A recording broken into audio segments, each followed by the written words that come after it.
Šajā sekundē, kamēr jūs lasāt šos vārdus, jūsu ķermenis kustās ar ātrumu 800 000 km/h cauri visumam. Nevis metaforiski, nevis aptuveni. Tieši tagad. Zeme rotē ap savu asi ar ātrumu 1660 km/h. Vienlaikus tā riņķo ap Sauli ar ātrumu 170 000 km/h. Bet Saule pati nav nekustīga. Tā traucas cauri piena ceļam ar ātrumu 720 000 km/h. Un visa mūsu galaktika kustās pretī Andromedas galaktikai ar ātrumu 120 km/s. Saskaitiet visu kopā, un jūs iegūstat šo neticamo skaitli – 800 000 km/h. Jūs šobrīd lidojat cauri kosmiskajam telpai ātrāk nekā jebkas, ko cilvēce jebkad ir konstruējusi. Un tomēr, kad jūs šovakar paskatīsieties uz naksnīgo debesis, jūs redzēsiet tieši tās pašas zvaigznes, ko redzējāt vakar, un aizvakar, un pirms gada. Tieši tās pašas zvaigžņu konfigurācijas, ko redzēja jūsu vecvecāki. Ko redzēja Džordžs Vašingtons? Ko redzēja Jūlijs Cēzars? Ko redzēja senās Ēģiptes faraoni pirms 4500 gadiem? Lielais lācis joprojām izskatās kā lielais lācis. Orions joprojām medī. Kasiopeja joprojām sēž savā tronī. Debesis izskatās sastingušas. Kā tas ir iespējams? Kā viss var kustēties ar šādiem kosmiskiem ātrumiem un vienlaikus izskatīties pilnīgi nekustīgs? Šī nav vienkārši optiskā ilūzija. Šī ir fundamentāla patiesība par to, kā mēs uztveram realitāti. Un atbild uz šo jautājumu atklāja kaut ko dziļi satraucošu par cilvēka eksistenci. Mēs visi esam ieslodzīti laika cietumā, redzot tikai vienu sastingušu kadru no bezgalīgas kosmiskās filmas. Sāksim ar vienkāršu domu eksperimentu, ko pirmo reizi ierosināja astronoms Karls Sagans 1980. gados. Iedomājieties, ka jūs varētu dzīvot tikai vienu dienu, 24 stundas no dzimšanas līdz nāvei. Jūs pamostaties rītausmā, piedzīvojat pusdienu, redzat saulrietu un mirat pusnaktī. Šajā vienā dienā jūs nekad neredzētu gada laiku maiņu, jūs nekad nezinātu, ka koki zaudē lapas rudenī un atkal uzzied pavasarī. Jūs nekad nesaprastu, ka upe, kas šodien ir pilna, vasarā var izsīkt. Jūsu realitāte būtu tikai viens mirklis no bezgalīga cikla. Un ja kāds jums pastāstītu par ziemu vai pavasari, jūs domātu, ka viņš runā par fantāziju, jo jūsu pieredzē pasaule vienmēr ir bijusi tieši tāda, kādu jūs to redzat tagad. Tagad palieliniet šo laika mērogu. Cilvēks dzīvo vidēji 70 līdz 80 gadus. Tas šķiet ilgs laiks, kad mēs domājam par savām dzīvēm – bērnība, jaunība, briedums, vecums. Bet salīdzinājumā ar kosmiskajiem procesiem 70 gadi ir mazāk nekā acu mirklis. Tas ir mazāk nekā viena diena salīdzinājumā ar visuma vecumu. Daudz mazāk. Ja visuma vecumu, 14 miljārdus gadus, saspiestu līdz vienam gadam, tad visa cilvēces civilizācija no pirmajām pilsētām Mezopotāmijā līdz mūsdienām aizņemtu pēdējās 4 sekundes pirms pusnakts 31. decembrī. Un viena cilvēka mūžs, tas būtu īsāks par vienu mirkli. Tieši tāpēc debesis izskatās nekustīgas. Ne tāpēc, ka tās ir nekustīgas, bet tāpēc, ka mēs skatāmies uz tām pārāk īsu laiku. Apskatīsim konkrētu piemēru. Lielais lācis, viens no pazīstamākajiem zvaigznājiem Ziemeļu puslodē. 7 spilgtas zvaigznes, kas veido formu, ko dažādās kultūrās sauc par lāci, ratiem vai kausiņu. Senajiem grieķiem tas bija lācis, romiešiem 7 vērši, indiāņiem 7 gudrie vīri. Bet visās kultūrās šīs 7 zvaigznes vienmēr ir bijušas kopā, veidojot šo atpazīstamo figūru. Vai ne? Patiesībā nē. Astronoms James Keelers no Likā observatorijas Kalifornijā 1992. gadā veica precīzus aprēķinus par lielā lāča zvaigžņu kustību. Viņš atklāja, ka šīs 7 zvaigznes kustas dažādos virzienos ar dažādiem ātrumiem. Dažas kustas uz priekšu, citas atpakaļ, dažas uz augšu, citas uz leju. Tās nav fiziski saistītas. Tās atrodas dažādos attālumos no mums, no 80 līdz 120 gaismas gadiem. Tās vienkārši šķiet esam kopā no mūsu skatpunkta. Tāpat kā 2 koki var šķist blakus, kad jūs skatāties no tālienes. lai gan viens ir 100 metrus tuvāk nekā otrs. Hīlers aprēķināja, kā lielais lācis izskatījās pirms 100 000 gadu. Forma bija atšķirīga, ne dramatiski, bet pamanāmi, un viņš aprēķināja, kā tas izskatīsies pēc 100 000 gadiem. Forma atkal būs citāda. Pēc 200 000 gadiem lielais lācis vairs nebūs atpazīstams. 7 zvaigznes būs izklīdušas pa debesi, kā putni, kas aizlido no savas bariņa. Bet jūs to nekad neredzēsiet. Jūsu bērni to neredzēs. Jūsu mazbērni to neredzēs. Pat pēc 1000 paaudzēm jūsu pēcnācēji joprojām redzēs gandrīz to pašu lielo lāci. Izmaiņas notiek, bet tik lēni, ka tās ir neredzamas cilvēka laika mērogā. Iedomājieties, ka jūs fotografējat koku katru dienu gadu, 365 fotogrāfijas. Ja jūs skatītos tās pēc kārtas ātri, kā filmu, jūs redzētu koku augam, ziedošu, zaudējošu lapas, atkal uzziedošu, jūs redzētu dzīvību. Bet tagad iedomājieties, ka no šīm 365 fotogrāfijām jums ir tikai viena nejauša fotogrāfija no vienas nejauša dienas. Vai jūs varētu pateikt, ka koks aug? Vai jūs varētu redzēt izmaiņas?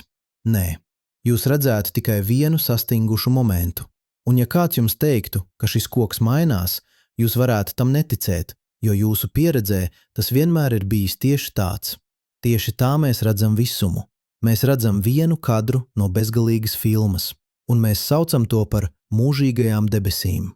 Bet ir veids, kā izlausties no šī laika cietuma, vismaz ar prātu, ja ne ar ķermeni. Mēs varam izmantot matemātiku un fizikas likumus, lai aprēķinātu, kas notika pagātnē un kas notiks nākotnē. Mēs varam pātrināt laiku savā iztēlē un redzēt to, ko mūsu acis nekad neredzēs realitātē.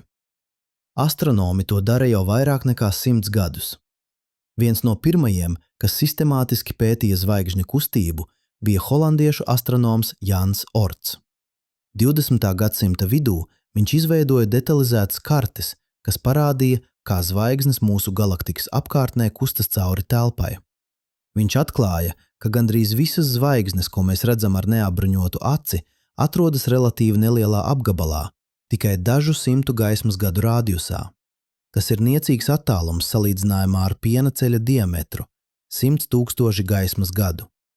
Mēs dzīvojam lokālā burbuļī. Un pat šajā burbuļī zvaigznes kustas ar ātrumiem no 10 līdz 100 km sekundē.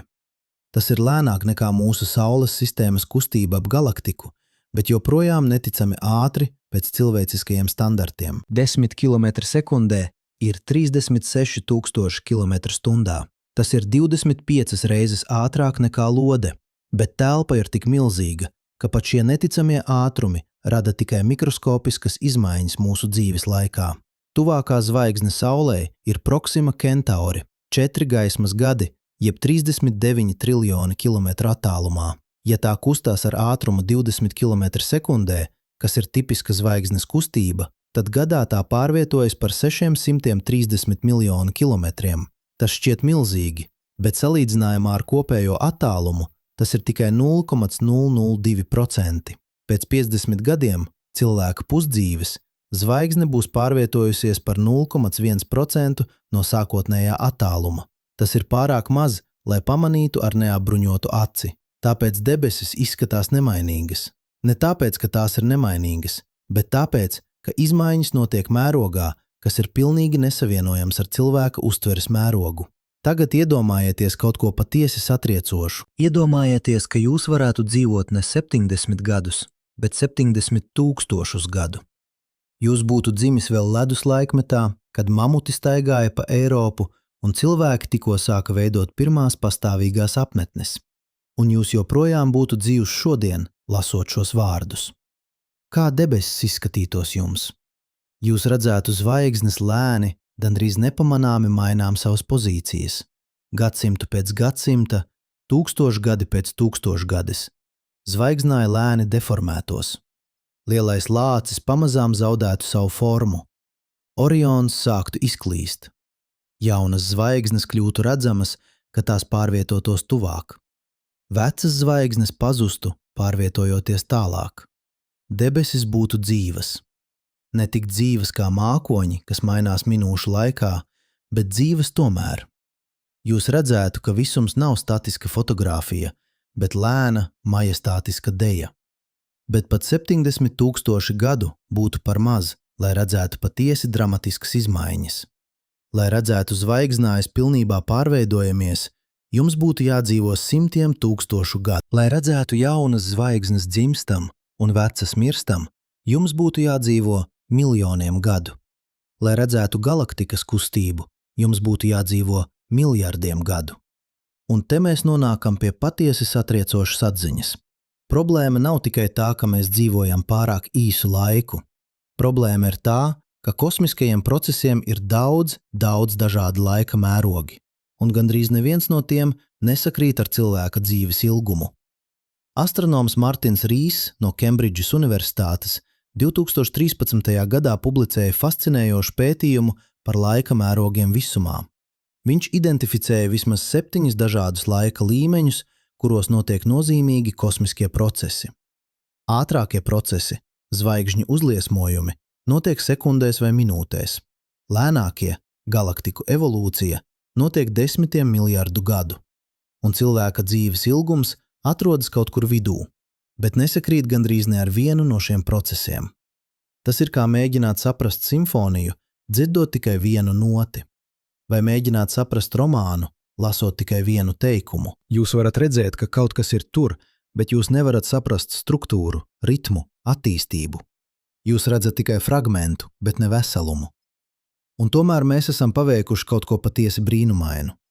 Mēs esam izmantojuši savu intelektu, lai pārvarētu savas bioloģiskās ierobežojumus.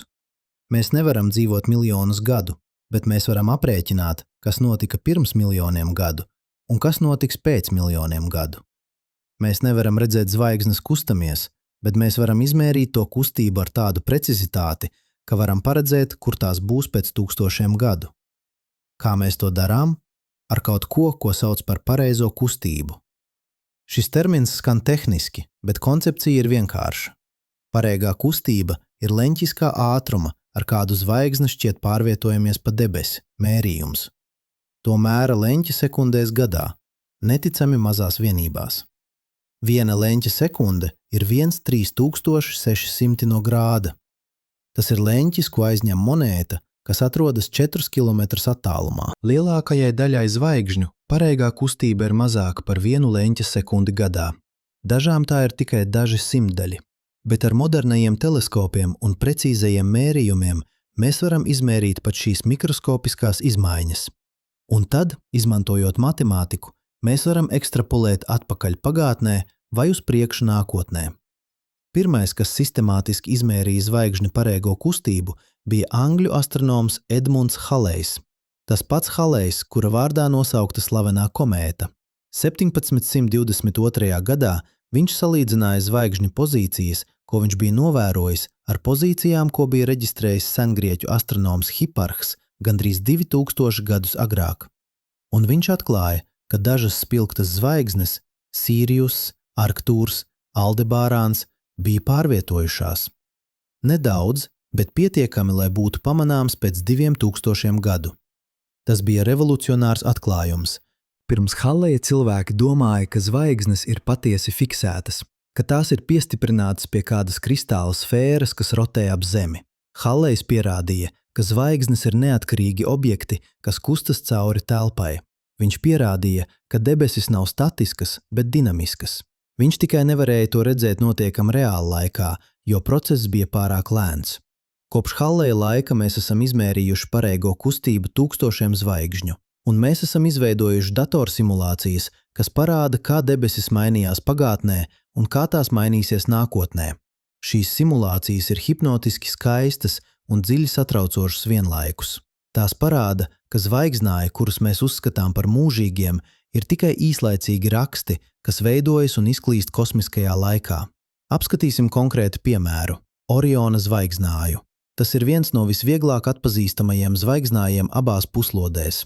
3 zvaigznes rindā veido Oriona jostu. Vēl 4 spilgtas zvaigznes veido viņa plecus un kājas. Kopumā 7 galvenās zvaigznes, kas veido skaidru, atpazīstamu figūru. Bet šīs 7 zvaigznes nav fiziski saistītas. Tās atrodas ļoti dažādos attālumos. Betelgēze, sarkanā milzu zvaigzne Oriona kreisajā plecā, ir apmēram 500 gaismas gadu attālumā. Rigels, zilā supermilzu zvaigzne labajā kājā, ir apmēram 800 gaismas gadu attālumā. Zvaigznes Oriona jostā ir apmēram 1300 gaismas gadu attālumā. Tās vienkārši šķiet esam vienā līmenī no mūsu skatu punkta, bet patiesībā tās ir izkliedētas cauri telpai 800 gaismas gadu dzijumā, un tās visas kustas dažādos virzienos. Betelgēze kustas uz dienvidiem ar ātrumu 15 km/sekundē. Rigels kustas uz ziemeļiem ar ātrumu 21 km/sekundē. Zvaigznes jostā kustas uz austrumiem. Pēc 200 000 gadu Orions vairs nebūs atpazīstams. Mednieks būs izklīdis. Bet ir vēl kaut kas fascinējošāks. Dažas no šīm zvaigznēm nemaz nepastāvēs pēc 200 000 gadu. Betelgēze ir sarkanais milzis, zvaigzne savas dzīves beigās. Tā jau ir iztērējusi lielāko daļu sava kodakdegvielas un tagad uzpūšas līdz milzīgam izmēram. Tās diametrs ir apmēram 1000 reižu lielāks par Sauli. Ja Betelgēze būtu mūsu Saules sistēmas centrā, tā aprītu Merkuru, Venēru, Zemi un Marsu. Un šī milzīgā zvaigzne ir nestabila. Astronomi zina, ka Betelgēze eksplodēs kā supernova, viens no visspēcīgākajiem sprādzieniem visumā.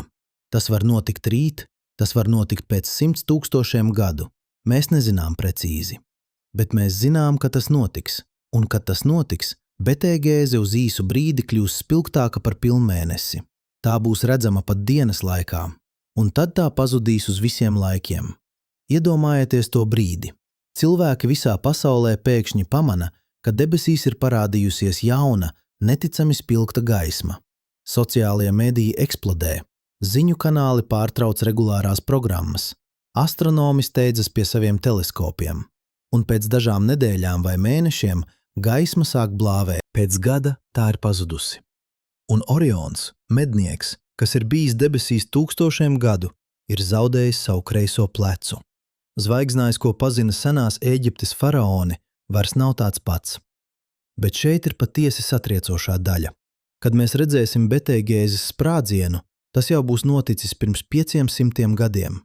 Atcerieties, Betelgēze ir 500 gaismas gadu attālumā. Tas nozīmē, ka gaismai no tās vajag 500 gadus, lai sasniegtu mūs. Kad mēs redzam Betelgēzi šovakar, mēs patiesībā redzam, kā tā izskatījās 500 gadus atpakaļ, 16. gadsimtā, kad Kristofors Kolumbs atklāja Ameriku. Ja Betelgēze eksplodēja šorīt, mēs to neuzzināsim līdz 2526. gadam. Un ja tā eksplodēs rīt, mūsu pēcnācēji to redzēs 2527. gadā. Mēs skatāmies uz pagātni. Vienmēr. Katru reizi, kad mēs skatāmies uz debesīm, mēs redzam ne to, kas notiek tagad, bet to, kas notika sen. Šī ir vēl viena laika cietuma dimensija. Mēs esam ieslodzīti ne tikai savā īsajā dzīves ilgumā, bet arī gaismas ātrumā. Mēs nevaram redzēt visumu tādu, kāds tas ir tagad. Mēs varam redzēt tikai tādu, kāds tas bija. Jo tālāk mēs skatāmies, jo dziļāk pagātnē mēs redzam. Tuvākā galaktika Piena ceļam ir Andromeda, 2 500 000 gaismas gadu attālumā. Kad jūs skatāties uz Andromedu, un jūs varat to redzēt ar neapbruņotu aci tumšā naktī, kā miglotu plankumu, jūs redzat gaismu, kas atstāja šo galaktiku pirms 2 500 000 gadu. Tajā laikā uz Zemes nebija cilvēku. Mūsu senči bija homo habilis, pirmie hominīdi, kas izmantoja vienkāršus akmens rīkus. Viņi nespēja runāt, viņi nespēja domāt abstrakti. Un tomēr gaisma, kas atstāja Andromeda tajā laikā, šobrīd sasniedz jūsu acis. Tagad palielināsim mērogu vēl vairāk. Ar modernajiem teleskopiem mēs varam redzēt galaktikas, kas atrodas miljardiem gaismas gadu attālumā. Hubble kosmiskais teleskops ir fotografējis galaktikas, kas atrodas 13 miljardus gaismas gadu attālumā. Šīs galaktikas veidojās tikai 700 miljoni gadu pēc lielā sprādziena. Kad mēs skatāmies uz tām, mēs redzam visumu tādu, kāds tas bija, kad tam bija tikai 5% no tā pašreizējā vecuma. Mēs skatāmies uz kosmisko bērnību. Un šeit ir prātu satriecoša doma. Šīs galaktikas, kuras mēs redzam kā jaunas, tagad ir vecas. Tās ir pastāvējušas 13 miljārdus gadus kopš brīža, kad tās izstaroja gaismu, ko mēs tagad redzam. Tās ir evolucionējušas, mainījušās, varbūt pat sadūrušās ar citām galaktikām, bet mēs to neredzēsim. Mēs redzam tikai to versiju, kas pastāvēja pirms 13 miljārdiem gadu. Un mēs nekad neredzēsim, kā tās izskatās tagad, jo gaismai no to pašreizējā stāvokļa vajadzēs vēl 13 miljārdus gadus, lai sasniegtu mūs. Bet līdz tam laikam Saule būs mirusi, Zeme būs pazudusi, un visticamāk cilvēce vairs nepastāvēs. Mēs esam ieslodzīti ne tikai laikā, bet arī telpā. Mēs nevaram redzēt pāri noteiktam attālumam, jo visums nav pietiekami vecs, lai gaisma no tālākajiem reģioniem būtu mūs sasniedzusi. Ir daļas visuma, kuras mēs nekad neredzēsim, neatkarīgi no tā, cik ilgi mēs gaidīsim, jo tās attālinās no mums ātrāk nekā gaismas ātrums kosmiskās izplešanās dēļ. Astronomi sauc šo par novērojamo visumu. Tas ir sfērisks apgabals ap mums ar rādiusu 46 miljārdi gaismas gadu. Tas ir maksimālais attālums, no kura gaisma ir varējusi mūs sasniegt kopš lielā sprādziena. Ārpus šīs sfēras ir, mēs nezinām, varbūt bezgalīgs visums, varbūt citi visumi, varbūt kaut kas pilnīgi atšķirīgs, bet mēs to nekad neuzzināsim, jo informācija no turienes nekad mūs nesasniegs. Tagad atgriezīsimies pie sākotnējā jautājuma. Kāpēc, ja viss kustās ar 800 000 km/h, debesis izskatās nekustīgas? Mēs jau esam redzējuši vienu atbildi – laika mērogs, bet ir vēl viens faktors, kas ir tikpat svarīgs – attālums. Iedomājieties, ka jūs stāvat uz šosejas un skatāties uz automašīnu, kas brauc jums garām ar ātrumu 100 km/h. Tā šķiet kustamies ļoti ātri. Tā ir izplūdusi, tā rada vēju, tā rada troksni. Bet tagad iedomājieties, ka jūs skatāties uz lidmašīnu, kas lido 10 000 metru augstumā ar ātrumu 800 km/h. Tā šķiet kustamies lēni, gandrīz slīdoši. Kāpēc? Jo tā ir tālu. Leņķiskais ātrums, ar kādu objekts šķiet pārvietojamies jūsu redzes laukā, samazinās ar attālumu. Tas pats princips darbojas ar zvaigznēm. Pat ja zvaigzne kustas ar ātrumu 100 km/s, 360 000 km/h, tā šķiet kustamies neticami lēni, jo tā ir gaismas gadus attālumā. Attālums ir tik milzīgs, ka pat šie kosmiskajie ātrumi rada tikai mikroskopiskas izmaiņas leņķiskajā pozīcijā. Matemātika ir vienkārša. Ja zvaigzne atrodas 10 gaismas gadu attālumā un kustas ar ātrumu 20 km/s perpendikulāri mūsu redzeslīnijai, tās pareigā kustība būs apmēram 0,2 leņķa sekundes gadā. Tas nozīmē, ka tai vajadzētu 12 000 gadu, lai pārvietotos par 1 grādu, attālumu, kas ir 2 pilnmēneses platuma. Pēc 70 gadiem cilvēka dzīves ilguma tā būtu pārvietojusies par 0,014 grādiem. Tas ir mazāk nekā 1/3 no pilnmēneses diametra. Pārāk maz, lai pamanītu ar neapbruņietu aci. Bet ar precīzajiem instrumentiem mēs varam izmērīt pat šīs mikroskopiskās izmaiņas. Un tad mēs varam aprēķināt, kas notiks nākotnē. Eiropas kosmosa aģentūras satelīts Gaia, kas tika palaists 2013. gadā, ir izmērījis vairāk nekā miljarda zvaigznes pozīcijas un pareigās kustības ar nepieredzētu precizitāti. Izmantojot šos datus, astronomi ir izveidojuši simulācijas, kas parāda, kā piena ceļš izskatīsies pēc miljoniem gadu. Un šīs simulācijas atklāja kaut ko patiesi satriecošu. Mūsu galaktika nav statiska struktūra. Tā ir dinamiska, mainīga, dzīva sistēma. Zvaigznes kustas spirālveida orbītās ap galaktisko centru. Dažas orbītas ir gandrīz apaļveida, citas ir ļoti eliptiskas, vedot zvaigznes tālu no galaktiskā diska un tad atpakaļ. Dažas zvaigznes kustās vienā virzienā, citas pretējā. Ir zvaigznes, kas kustās ātri, un zvaigznes, kas kustās lēni. Visa galaktika ir milzīga, sarežģīta deja, kurā piedalās 200 miljārdi zvaigžņu. Un šī deja nav haotiska. Tā seko noteiktiem modeļiem, kas izriet no gravitācijas likumiem. Astronomi ir atklājuši, ka piena ceļam ir spirālveida struktūra, 4 galvenie spirālveida rokas, kas stiepjas no galaktiskā centra. Šīs rokas nav fiziski objekti, tās ir blīvuma viļņi, reģioni, kur zvaigznes ir nedaudz blīvāk izkārtotas nekā vidēji. Zvaigznes kustās cauri šīm rokām, palēninoties, kad tās ieiet, un pātrinoties, kad tās iziet, līdzīgi kā automašīnas sastrēgumā. Mūsu Saule atrodas starp divām spirālveida rokām – Sagitārija roku un Perseja roku. Tā kustas ap galaktisko centru ar ātrumu 220 km/sekundē, pabeidzot vienu pilnu apli apmēram 225 miljoni gadu. Astronomi sauc šo periodu par galaktisko gadu. Kopš Saules sistēmas veidošanās pirms 4,6 miljoniem gadu Saule ir aplidojusi galaktiku apmēram 20 reizes. Iedomājieties to – 20 galaktiskie gadi, 20 pilni apļi ap piena ceļa centru. Katrā no šiem apļiem Saule ir šķērsojusi spirālveida rokas, piedzīvojusi dažādas kosmiskās vides, saskārusies ar dažādām zvaigžņu populācijām.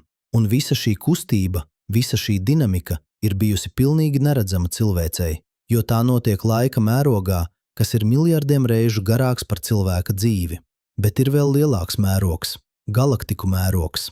Atcerieties, ka piena ceļš un Andromeda kustas viens pret otru ar ātrumu 120 km/sekundē. Tas ir 432 000 km/stundā. Neticami ātri. Bet attālums starp tām ir 2 500 000 gaismas gadu. Pie šāda attāluma pat šis milzīgais ātrums nozīmē, ka galaktikas tuvojas viena otrai tikai par 0,00001% gadā. Astronomi ir aprēķinājuši, ka piena ceļš un Andromeda sadursies pēc apmēram 4 miljardiem gadu. Tas būs viens no visgrandiozākajiem notikumiem, kāds var notikt visumā – 2 milzīgu galaktiku sadursme. Bet sadursme ir maldinošs vārds. Zvaigznes nesadursies viena ar otru. Telpa starp zvaigznēm ir tik milzīga, ka gandrīz visas zvaigznes vienkārši paies viena otrai garām. Bet gravitācijas spēki būs milzīgi. Galaktikas deformēsies, izstiepsies, savīsies. Zvaigznes tiks izsviestas no savām orbītām. Daži reģioni piedzīvos intensīvu zvaigžņu veidošanos, kad gāzes mākoņi saduras un sablīvējas. Citi reģioni tiks izkliedēti kosmiskajā telpā. Pēc vairākiem miljardiem gadu, pēc vairākām sadursmēm un atdalīšanām, abas galaktikas apvienosies vienā milzīgā eliptiskajā galaktikā. Astronomi jau ir izdomājuši nosaukumu šai nākotnes galaktikai – Milkomeda, apvienojot Milky Way un Andromeda. Tā būs lielāka par jebkuru no sākotnējām galaktikām, saturot vairāk nekā 3 triljonus zvaigžņu. Bet vai cilvēks to redzēs? Gandrīz noteikti nē. Ne tāpēc, ka mēs būsim izmiruši, lai gan tas ir iespējams, bet tāpēc, ka Zeme visticamāk vairs nebūs apdzīvojama. Saule kļūst spilgtāka ar ātrumu apmēram 10% katru miljardu gadu. Pēc 1 miljarda gadu tā būs pietiekami spilgta, lai izraisītu nekontrolējamu siltumnīcas efektu uz Zemes. Okeāni iztvaikos, atmosfēra tiks nopūsta kosmosā. Zeme kļūs par tuksnesi, līdzīgu Venērai. Pēc 5 miljardiem gadu Saule iztērēs savu ūdeņraža degvielu un sāks paplašināties, kļūstot par sarkano milzi. Tā aprīs Merkuru, tad Venēru un iespējams Zemi. Pat ja Zeme izdzīvos, tā būs tik tuvu Saules virsmai, ka tās virsmas temperatūra būs 1000 grādu. Viss dzīvība būs neiespējama. Tātad, kad piena ceļš un Andromēda sāks savu lēno, majestātisko deju, Zeme būs mirusi. Saule būs baltais punduris, mazs, blāvs zvaigznes līķis. Un ja kāda cilvēces pēcnācēja joprojām pastāvēs, varbūt uz citām planētām, citās zvaigžņu sistēmās, viņi redzēs šo kosmisko spektāklu no pilnīgi citiem skatpunktiem. Bet šeit ir patiesi fascinējošā daļa. Lai gan galaktiku sadursme notiks pēc 4 miljardiem gadu, mēs jau tagad varam redzēt tās ietekmi. Kā? Jo mēs varam novērot citas galaktiku sadursmes, kas notiek visā visumā, un mēs varam redzēt, kas notiek dažādos šī procesa posmos. Hubble teleskops ir fotografējis 10 galaktiku sadursmju dažādos attīstības posmos. Dažas ir tikko sākušas miedarboties. 2 spirālveida galaktikas, kas tuvojas viena otrai, to spirālveida rokas, sākot deformēties gravitācijas spēku ietekmē. Citas ir sadursmes vidū. Haotiskas, deformētas struktūras ar gariem zvaigžņu un gāzes astēm, kas stiepjas kosmiskajā telpā. Vēl citas ir gandrīz pabeigušas apvienošanos. Milzīgas eliptiskas galaktikas ar sarežģītām iekšējām struktūrām, kas liecina par to vardarbīgo pagātni. Skatoties uz šīm bildēm, mēs redzam mūsu nākotni. Mēs redzam, kas notiks ar Piena ceļu un Andromedu. Mēs redzam procesu, kas aizņems miljardiem gadu, saspiests vienā attēlā. Tas ir kā skatīties uz fotogrāfiju albumu, kas parāda cilvēka dzīvi no bērnības līdz vecumam. Katrs attēls ir no cita cilvēka, bet kopā tie parāda universālu procesu. Šī ir viena no modernās astronomijas lielākajām spējām. Mēs nevaram redzēt vienu objektu maināmies laikā, jo izmaiņas notiek pārāk lēni, bet mēs varam redzēt daudzus līdzīgus objektus dažādos attīstības posmos. Un tad mēs varam sakārtot tos secībā, izveidojot pilnu attīstības vēsturi. Tas ir kā mēģināt saprast, kā koks aug, skatoties uz mežu, kurā ir koki dažādos vecumos. Sēklas, dīksti, jauni koki, brieduma koki, veci koki, miroši koki. Jūs neredzat vienu koku augam, bet jūs redzat visu dzīves ciklu. Astronomi sauc šo par kosmisko arheoloģiju. Mēs pētām visuma vēsturi, skatoties uz objektiem dažādos attālumos, un tātad dažādos laikos, un saliekot kopā pilnu attēlu. Tuvākās galaktikas parāda mums, kā galaktikas izskatās tagad. Tālākās galaktikas parāda mums, kā tās izskatījās pagātnē. Un salīdzinot tās, mēs varam redzēt, kā galaktikas evolucionē laikā. Šī metode ir atklājusi kaut ko patiesi pārsteidzošu. Galaktikas agrīnajā visumā, pirms 10 vai 12 miljardiem gadu, izskatījās ļoti atšķirīgi no mūsdienu galaktikām. Tās bija mazākas, neregulārākas, ar daudz intensīvāku zvaigžņu veidošanos. Tās bija jaunākas, vardarbīgākas, haotiskākas. Laika gaitā tās ir apvienojušās, veidojot lielākas struktūras. Tās ir kļuvušas mierīgākas, sakārtotākas, stabilākas. Piena ceļš ir tipisks piemērs vidēja vecuma galaktikai. Tā ir veidojusies no daudzām mazākām galaktikām, kas apvienojās pēdējo 10 miljardu gadu laikā, un mēs joprojām varam redzēt šīs pagātnes pēdas. Ir zvaigžņu straumes, garas plānas zvaigžņu ķēdes, kas stiepjas ap galaktiku, kas ir mazāku galaktiku atliekas, kuras Piena ceļš ir aprijis. Ir lodveida zvaigžņu kopas, blīvi zvaigžņu sakopojumi, kas satur dažas no vecākajām zvaigznēm galaktikā, kas iespējams ir viss, kas palicis no senlaikiem aprītām galaktikām. Mūsu galaktika ir kanibāle, tā ir izaugusi ēdot citas galaktikas, un tā turpina to darīt. Šobrīd Piena ceļš ir procesā aprīt vairākas mazas galaktikas – Lielā Magellāna mākoņa un Mazā Magellāna mākoņa.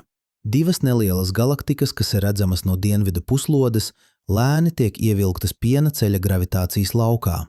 Pēc vairākiem miljardiem gadu tās būs pilnībā absorbētas, bet šis process notiek tik lēni, ka mēs to nevaram redzēt notiekam. Mēs varam izmērīt Magellāna mākoņu kustību, mēs varam aprēķināt, kad tie sadursies ar Piena ceļu, bet mēs nevaram redzēt pašu sadursmi, jo tā notiks pēc miljardiem gadu. Mēs atkal esam ieslodzīti savā laika cietumā, redzot tikai vienu kadru no bezgalīgas filmas. Un tomēr ir brīži, kad visums mums parāda savu dinamisko dabu. Reti, īslaicīgi brīži, kad kaut kas mainās pietiekami ātri, lai mēs to pamanītu. Supernovas ir viens piemērs. Zvaigzne, kas ir bijusi nemainīga tūkstošiem gadu, pēkšņi eksplodē, kļūstot miljardiem reižu spilgtāka dažu dienu laikā. Tad tā lēni blāvē, pazūdot no redzamības dažu mēnešu vai gadu laikā. Astronomi visā pasaulē medī šos notikumus. Ir automatizētas teleskopu sistēmas, kas katru nakti fotografē tūkstošiem galaktiku, meklējot jaunas gaismas punktus, kas varētu būt supernovas. Kad tāds tiek atklāts, astronomi steidzas novērot to ar lielākajiem teleskopiem, mēģinot iegūt pēc iespējas vairāk informācijas, kamēr tas joprojām ir spilgts. Kāpēc? Jo supernovas nav tikai skaisti kosmiskā sprādzieni, tās ir fundamentāli svarīgas visuma evolūcijai. Kad masīva zvaigzne eksplodē, tā izmet kosmiskajā telpā visus ķīmiskos elementus, ko tā ir sintezējusi savas dzīves laikā. Oglekli, skābekli, dzelzi, zeltu, urānu. Visi elementi smagāki par hēliju ir radīti zvaigžņu kodolsintēzes procesā un izkliedēti supernovas sprādzienos. Jūsu ķermenis ir veidots no šiem elementiem. Ogleklis jūsu šūnās, dzelzs jūsu asinīs, kalcijs jūsu kaulos. Viss tas ir radīts zvaigznēs, kas eksplodēja pirms miljardiem gadu. Jūs burtiski esat veidots no zvaigžņu putekļiem. Tas nav poētiska metafora, tas ir zinātnisks fakts.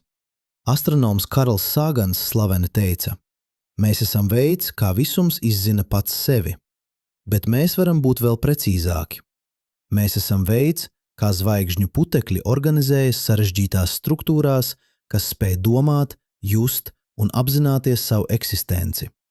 Mēs esam visuma daļa, kas ir kļuvusi pietiekami sarežģīta, lai uzdotu jautājumus par savu izcelsmi. Un viens no šiem jautājumiem ir, kāpēc debesis izskatās nekustīgas?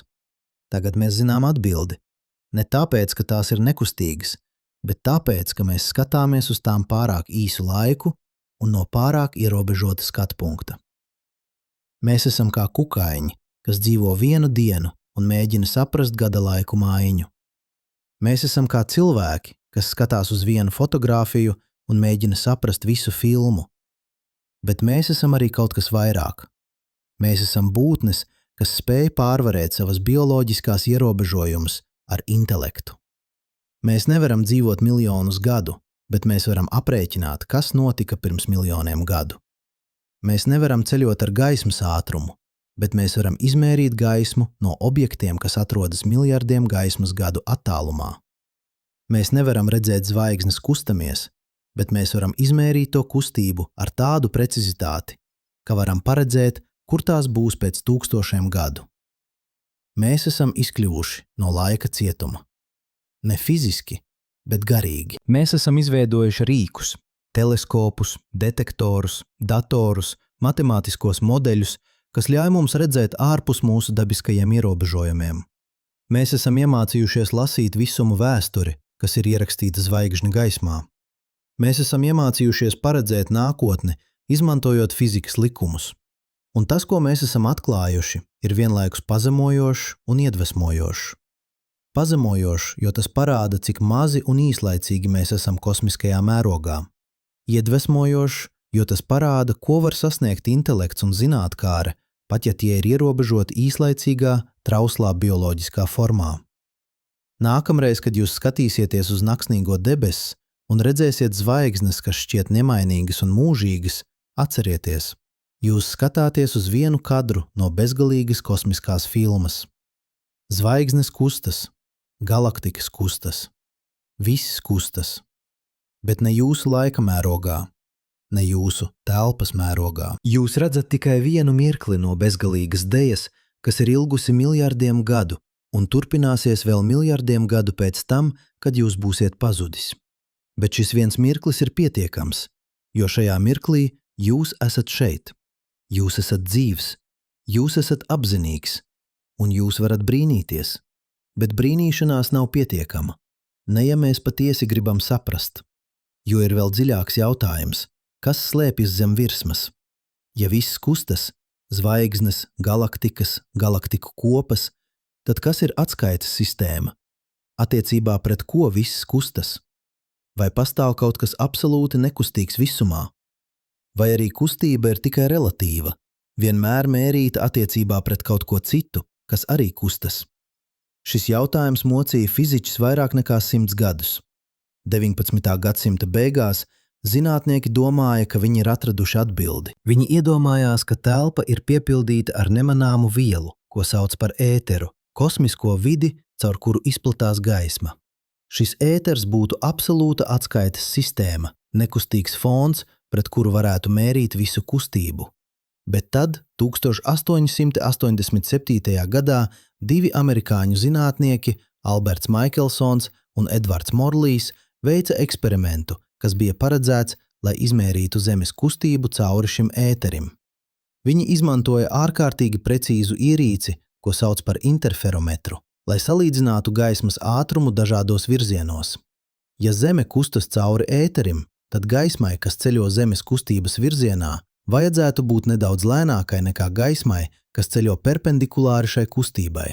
Tāpat kā peldētājam, kas peld pret straumi, vajag vairāk laika nekā peldētājam, kas peld šķērsām straumei. Bet viņi neko neatrada. Gaismas ātrums bija identisks visos virzienos. Pilnīgi identisks. Eksperiments tika atkārtots 10 reižu ar arvien lielāku precizitāti. Rezultāts vienmēr bija tas pats. Ētera nebija. Vai precīzāk, ja ēters pastāvēja, tas bija pilnīgi nenosakāms. Šis nulles rezultāts bija viens no visnozīmīgākajiem negatīvajiem atklājumiem zinātnes vēsturē. Tas lika fiziķiem pārvērtēt savas fundamentālās pieņēmumus par telpu, laiku un kustību. Un tas noveda pie vienas no lielākajām intelektuālajām revolūcijām cilvēces vēsturē – Einsteina relativitātes teorijas. 1905. gadā Alberts Einsteins publicēja savu speciālo relativitātes teoriju. Tās pamatā bija 2 vienkārši postulāti. Pirmais – fizikas likumi ir vienādi visās inerciālajās atskaites sistēmās. Tas nozīmē, ka nav iespējams noteikt, vai jūs kusties vai stāvat uz vietas, veicot jebkādu fizisku eksperimentu. Otrais – gaismas ātrums vakuumā ir konstants visās atskaites sistēmās, neatkarīgi no avota vai novērotāja kustības. Šie 2 postulāti šķita vienkārši, gandrīz triviāli, bet to sekas bija revolucionāras. Ja gaismas ātrums ir konstants, tad laikam un telpai ir jābūt relatīviem. 2 notikumi, kas ir vienlaicīgi vienā atskaites sistēmā, var nebūt vienlaicīgi citā. Laiks var iet lēnāk vai ātrāk, atkarībā no tā, cik ātri jūs kusties. Telpa var saspiesties vai izstiepties. Masa un enerģija ir savstarpēji pārveidojamas. Bet mūsu kontekstā vissvarīgākā sekas ir šī. Nav absolūtas atskaites sistēmas.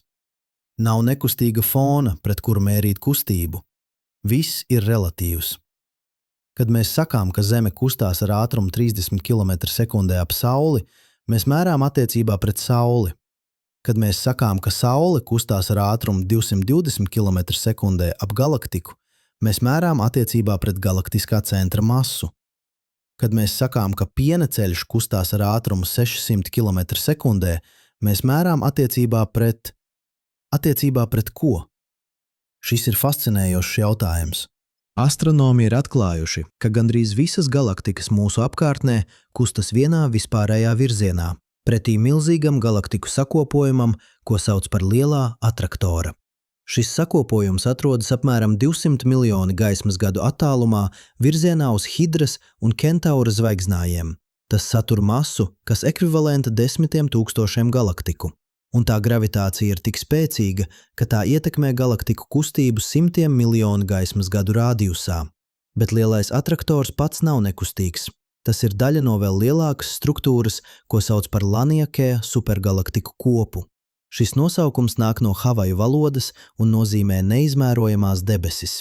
Laniakea satur apmēram 100 000 galaktiku, ieskaitot piena ceļu, Andromedu, lielā atraktora reģionu un daudzas citas galaktiku kopas.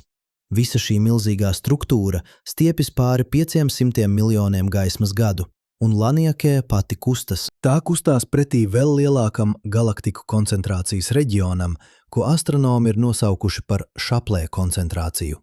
Vēl masīvāku struktūru, kas atrodas apmēram 650 miljoni gaismas gadu attālumā. Šaplē koncentrācija satur vairāk nekā 20 galaktiku kopu un kopējo masu, kas pārsniedz 10 000 reižu piena ceļa masu.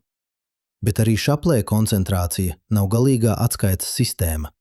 Tā ir daļa no vēl lielākas kosmiskās struktūras, kosmiskā tīkla. Ja jūs varētu redzēt visumu no ārpuses, skatoties uz miljardiem galaktiku vienlaikus, jūs redzētu, ka tās nav izkliedētas nejauši. Tās veido milzīgu tīklveida struktūru, garus, plānus pavedienus, kas satur galaktiku kopas, atdalītus ar milzīgām tukšām zonām, ko sauc par kosmiskajiem tukšumiem. Šī struktūra ir lielākā zināmā struktūra visumā. Atsevišķi kosmiskā tīkla pavedieni var būt miljardus gaismas gadu gari, un visa šī struktūra ir veidojusies gravitācijas ietekmē pēdējo 13 miljardu gadu laikā kopš lielā sprādziena. Bet kā šī struktūra veidojās? Kāpēc galaktikas nav vienmērīgi izkliedētas pa visumu? Atbilde slēpjas pašā agrīnajā visumā mazāk nekā 1 sekundi pēc lielā sprādziena. Tajā laikā visums bija neticami karsts un blīvs, jūra no elementārdaļiņām un starojuma. Bet šī jūra nebija pilnīgi vienmērīga. Bija sīkas blīvuma svārstības, reģioni, kas bija nedaudz blīvāki nekā vidēji, un reģioni, kas bija nedaudz retāki. Šīs svārstības bija neticami mazas, tikai 1 daļa no 100 000, bet tās bija pietiekamas. Gravitācija pastiprināja šīs svārstības. Blīvākie reģioni piesaistīja vairāk matērijas, kļūstot vēl blīvāki. Retākie reģioni zaudēja matēriju, kļūstot vēl retāki. Laika gaitā šīs sākotnējās mikroskopiskās atšķirības izauga līdz milzīgām struktūrām – galaktikām, galaktiku kopām, kosmiskajam tīklam. Mēs joprojām varam redzēt šīs sākotnējās svārstības. Tās ir redzamas kosmiskajā mikroviļņu fonā, starojumā, kas palika pāri no lielā sprādziena un kas tagad piepilda visu visumu. Šis starojums tika izstarots, kad visumam bija tikai 380 000 gadu vecs, brīdī, kad visums pietiekami atdzisa, lai atomi varētu veidoties un gaisma varētu brīvi ceļot cauri telpai. Kosmiskais mikroviļņu fons ir neticami vienmērīgs. Tā temperatūra ir 2,725 Kelvina grādi gandrīz visur. Bet ir sīkas svārstības, reģioni, kas ir nedaudz siltāki vai nedaudz augstāki par vidējo. Šīs temperatūras atšķirības ir tikai daži 100 000 no grāda, bet tās ir kosmiskā tīkla sēklas. Siltākie reģioni atbilst blīvākiem reģioniem, kur vēlāk veidojās galaktikas. Augstākie reģioni atbilst retākiem reģioniem, kas kļuva par kosmiskajiem tukšumiem. Satelīts WMAP, Wilkinson Microwave Anisotropy Probe, kas darbojās no 2001 līdz 2010, izveidoja detalizētu kosmiskā mikroviļņu fona karti, un vēlāk Eiropas kosmosa aģentūras satelīts Planck, kas darbojās no 2009 līdz 2013, izveidoja vēl precīzāku karti. Šīs kartes ir kā visuma bērnības fotogrāfijas. Tās parāda, kā visums izskatījās, kad tam bija tikai 380 000 gadu vecs, mazāk nekā 3% no tā pašreizējā vecuma. Un skatoties uz šīm kartēm, mēs varam redzēt nākotni. Mēs varam redzēt, kur veidosies galaktikas. Mēs varam redzēt, kur būs galaktiku kopas. Mēs varam redzēt kosmiskā tīkla struktūru pirms tā veidošanās. Tas ir kā skatīties uz embriju un redzēt pieaugušo, kas no tā attīstīsies. Bet šeit ir paradoks. Lai gan mēs varam redzēt visuma bērnību un paredzēt tā nākotni, mēs nevaram redzēt tā tagadni.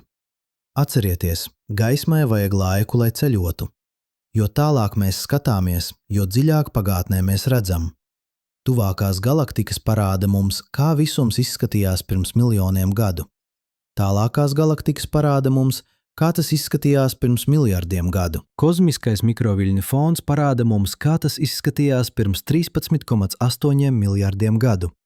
Bet kā visums izskatās tagad, šajā precīzajā mirklī, visur vienlaikus? Mēs to nevaram zināt, mēs to nekad nevarēsim zināt, jo tagad nav absolūts jēdziens visumā. Einšteina relativitāte mums saka, ka vienlaicība ir relatīva. Divi notikumi, kas ir vienlaicīgi vienā atskaites sistēmā, nav vienlaicīgi citā. Nav universāla tagad, kas stieptos pāri visam visumam. Tas nozīmē, ka jautājums, kā Andromēda galaktika izskatās tagad, nav pat labi definēts jautājums. Andromēda ir 2 500 000 gaismas gadu attālumā. Gaisma, ko mēs redzam no tās šovakar, atstāja Andromēdu pirms 2 500 000 gadu. Tā parāda mums, kā Andromēda izskatījās tajā laikā. Bet kas ir tagad Andromēdai? Vai tas ir brīdis, kad gaisma atstāja to? Vai tas ir brīdis, kad mēs to redzam? Vai tas ir kaut kas starp tiem? Relativitāte saka, ka atbilde ir atkarīga no jūsu atskaites sistēmas. Ja jūs kusties attiecībā pret Andromedu, jūsu tagad būs atšķirīgs no mana tagad. Un nav veida, kā noteikt, kurš no mums ir pareizs, jo abi ir vienlīdz derīgi. Tas ir dziļi satraucošs atklājums. Tas nozīmē, ka visums nav tikai telpiski milzīgs, tas ir arī temporāli fragmentēts.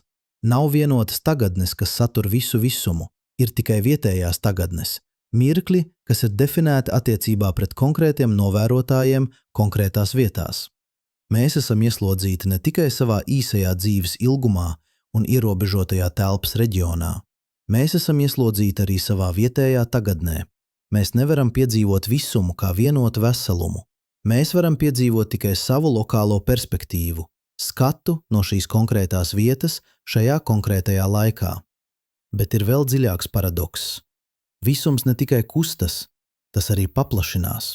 Un šī paplašināšanās nav tikai galaktiku kustība cauri telpai. Tā ir pašas telpas paplašināšanās. Telpa starp galaktikām palielinās, radot ilūziju, ka galaktikas attālinās viena no otras. Šo atklājumu veica amerikāņu astronoms Edvins Hubbles 1929. gadā. Viņš izmērīja attālumus līdz tālām galaktikām un atklāja, ka gandrīz visas tās attālinās no mums. Un jo tālāk galaktika atrodas, jo ātrāk tā attālinās. Šī sakarība, tagad pazīstama kā Hubble likums, bija pirmais tiešais pierādījums, ka visums paplašinās. Bet paplašināšanās ir maldinošs vārds. Tas liek domāt, ka galaktikas kustas cauri telpai, kā šrapnevs pēc sprādziena. Bet patiesība ir daudz dīvaināka. Telpa pati paplašinās. Galaktikas lielākoties paliek uz vietas attiecībā pret savu vietējo telpu, bet telpa starp tām palielinās. Iedomājieties gaisa balonu ar punktiem, kas uzzīmēti uz tā virsmas. Kad jūs uzpūšat balonu, punkti attālinās viens no otra, bet punkti nekustas pa balona virsmu. Tā ir pati virsma, kas paplašinās, nesot punktus līdzi. Tieši tāpat galaktikas attālinās viena no otras, jo telpa starp tām paplašinās. Šī paplašināšanās ir neticami lēna vietējā mērogā. Starp Zemi un Sauli telpa paplašinās par apmēram 1 milimetru gadā, starp Sauli un tuvāko zvaigzni par dažiem metriem gadā. Šīs izmaiņas ir tik mazas, ka tās ir pilnīgi nenozīmīgas salīdzinājumā ar citiem spēkiem – gravitāciju, elektromagnētisko miedarbību, pat Saules vēju, bet lielākos attālumos paplašināšanās kļūst nozīmīga. Starp Piena ceļu un Andromedu telpa paplašinās par apmēram 50 km sekundē. Tas ir ievērojams ātrums, bet tas joprojām ir mazāks nekā abu galaktiku gravitācijas pievilkšanās, tāpēc tās joprojām tuvojas viena otrai. Bet starp Piena ceļu un tālām galaktikām, kas atrodas miljardus gaismas gadu attālumā, paplašināšanās dominē. Šīs galaktikas attālinās no mums ar ātrumiem, kas pārsniedz jebko, ko varētu radīt gravitācija vai jebkurš cits zināms spēks. Dažas no tālākajām galaktikām, ko mēs varam novērot, attālinās ar ātrumiem, kas pārsniedz gaismas ātrumu. Pagaidiet, vai tas nepārkāpj Einsteina relativitāti? Vai relativitāte nesaka, ka nekas nevar kustēties ātrāk par gaismu? Nē, relativitāte saka, ka nekas nevar kustēties cauri telpai ātrāk par gaismu, bet tā nesaka neko par pašas telpas paplašināšanos. Telpa var paplašināties ar jebkuru ātrumu, un ja telpa starp diviem objektiem paplašinās pietiekami ātri, šie objekti var attālināties viens no otra ātrāk nekā gaismas ātrums, pat ja neviens no tiem nekustās cauri savai vietējai telpai. Tas rada fascinējošu paradoksu. Ir galaktikas, no kurām gaisma ir ceļā uz mums jau miljardiem gadu, bet tā mūs nekad nesasniegs. Kāpēc? Jo telpa starp mums un tām paplašinās ātrāk nekā gaisma var to šķērsot. Gaisma kustās uz priekšu ar ātrumu 300 000 km/sekundē, bet telpais tās paplašinās vēl ātrāk, nesot gaismu atpakaļ. Tas ir kā mēģināt skriet uz augšu pa eskalātoru, kas kustas uz leju ātrāk nekā jūs varat skriet. Šīs galaktikas atrodas ārpus tā, ko astronomi sauc par mūsu kosmisko horizontu. Tās pastāv, tās ir reālas, bet tās ir fundamentāli nesasniedzamas. Mēs tās nekad neredzēsim. Mēs nekad nesaņemsim informāciju no tām. Tās varētu arī būt citā visumā. Un šis kosmiskais horizonts nemitīgi sarūk. Katru sekundi vairāk galaktiku šķērso šo robežu un pazūd no mūsu redzamā visuma. Ne tāpēc, ka tās pārstāja pastāvēt, bet tāpēc, ka telpa starp mums un tām paplašinās tik ātri, ka gaisma no tām mūs vairs nevar sasniegt.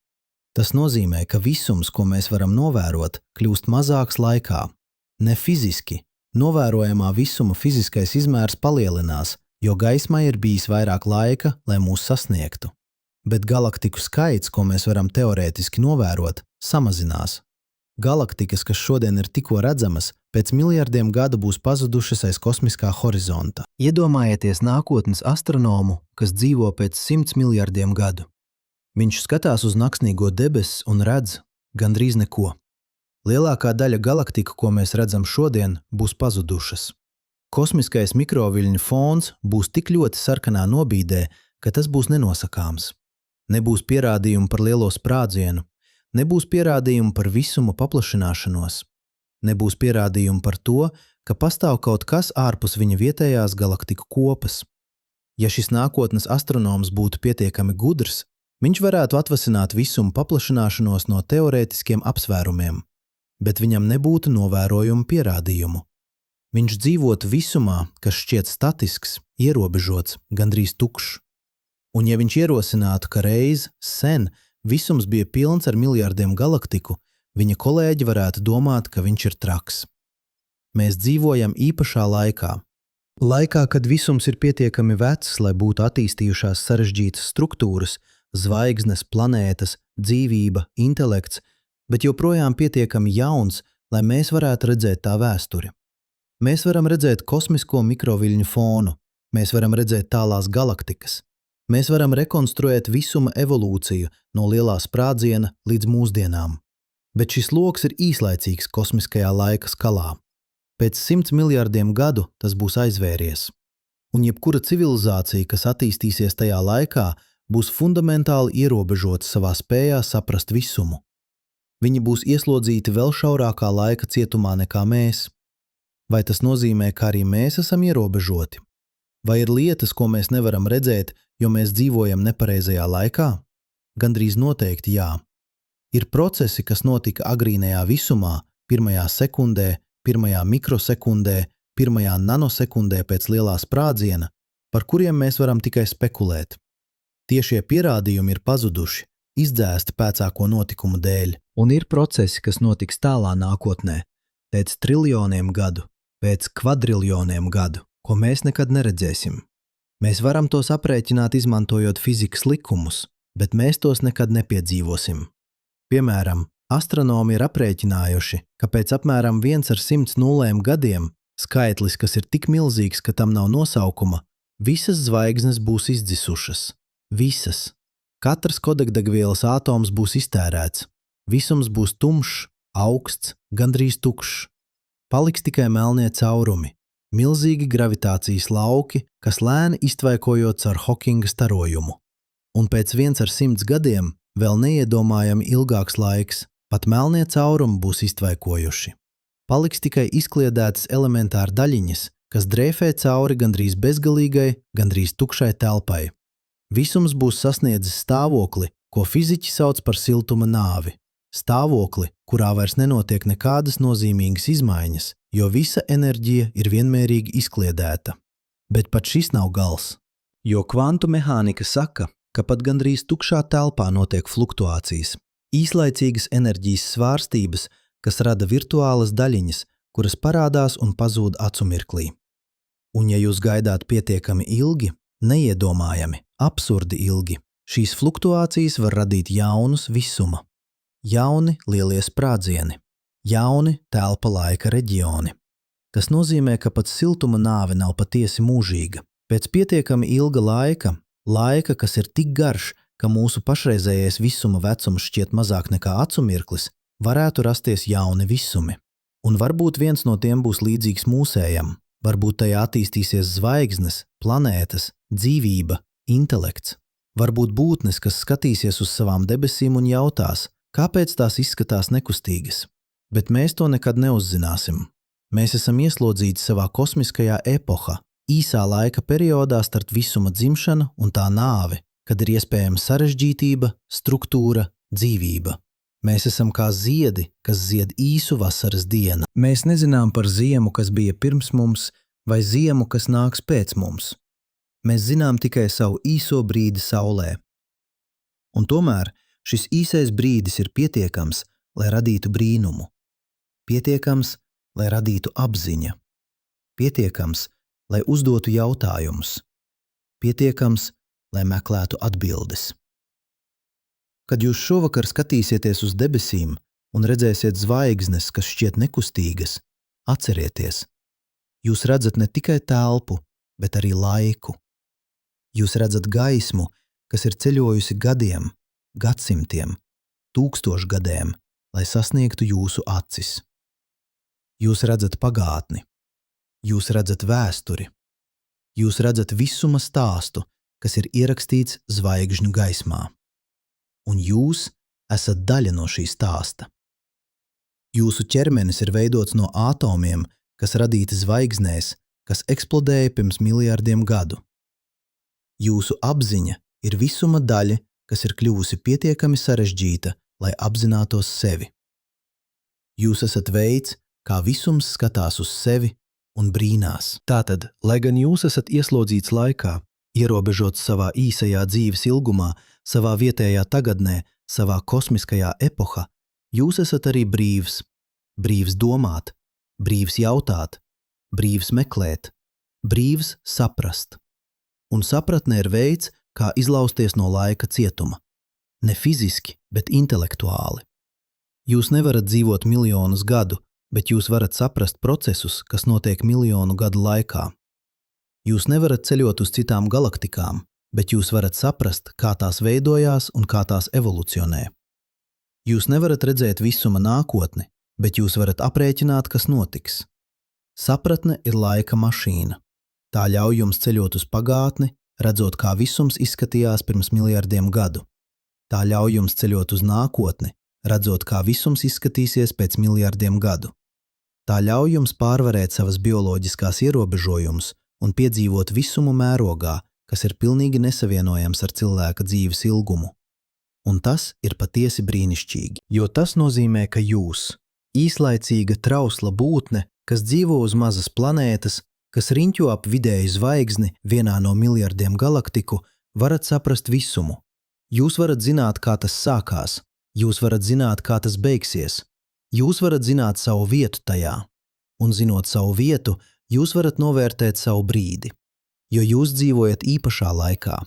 Laikā, kad visums ir pietiekami vecs, lai būtu radījis jūs, bet pietiekami jauns, lai jūs varētu to saprast. Laikā, kad debesis joprojām ir pilnas ar zvaigznēm un galaktikām, nevis tukšas un tumšas. Laikā, kad joprojām ir iespējams brīnīties. Tātad brīnieties, skatieties uz debesīm un redziet ne tikai gaismas punktus, bet veselu visumu, dinamisku, mainīgu, dzīvu. Redziet laiku, kas ir ierakstīts zvaigžņu gaismā. Redziet telpu, kas stiepjas līdz neiedomājumiem attālumiem. Redziet savu saistību ar visu, ar zvaigznēm, kas radīja jūsu atomus, ar galaktikām, kas kustas cauri kosmiskajam tīklam, ar pašu visumu, kas paplašinās un evolucionē. Un atcerieties, lai gan debesis šķiet nekustīgas, tās nav. Viss kustās, viss mainās, viss evolucionē. Jūs vienkārši redzat vienu kadru no bezgalīgas filmas, bet šis viens kadrs ir pietiekams, jo šajā kadrā jūs esat šeit. Jūs esat dzīvs, jūs esat apzinīgs, un jūs varat saprast. Bet pagaidiet, apstājieties uz mirkli, jo šeit ir kaut kas, kas mums jāatzīst godīgi. Es zinu precīzi, ko jūs domājat šajā brīdī. Jūs domājat, tas viss skan fascinoši, bet vai tas nav tikai teorija? Vai tas nav tikai matemātika uz papīra? Kā mēs varam būt tik pārliecināti par lietām, kas notika pirms miljardiem gadu, vai kas notiks pēc triljoniem gadu? Kā mēs varam runāt par visuma paplašināšanos, par laika relatīvumu, par galaktiku sadursmēm, it kā mēs būtu tur bijuši un to redzējuši? Un ziniet ko? Šis ir pilnīgi pamatots jautājums. Tas ir jautājums, ko katram zinātniekiem vajadzētu uzdot sev katru dienu. Jo starp zinātni un pseidozinātni ir tieši šī robeža. Godīgums par to, ko mēs zinām un ko mēs nezinām. Tātad esam pilnīgi skaidri. Lielākā daļa no tā, ko es jums tikko pastāstīju, nav tieši novērots. Neviens nav redzējis galaktikas sadursmies reāla laikā. Neviens nav dzīvojis pietiekami ilgi, lai redzētu zvaigznājus mainām formu. Neviens nav ceļojis uz citām galaktikām, lai izmērītu to kustību no tuvas distances. Neviens nav bijis klāt lielā sprādziena brīdī. Viss, kas mums ir gaisma. Fotoni, kas sasniedz mūsu teleskopus. Un no šīs gaismas, no tās intensitātes, viļņu garuma, polarizācijas, spektra, mēs rekonstruējam visu pārējo. Mēs izmantojam fizikas likumus, matemātiskos modeļus, statistiskās metodes. Mēs pieņemam, ka tie paši likumi, kas darbojas šeit uz Zemes, darbojas arī miljardus gaismas gadu attālumā. Mēs pieņemam, ka tie paši likumi, kas darbojas tagad, darbojās arī pirms miljardiem gadu. Vai šie pieņēmumi ir pamatoti? Lielākoties jā.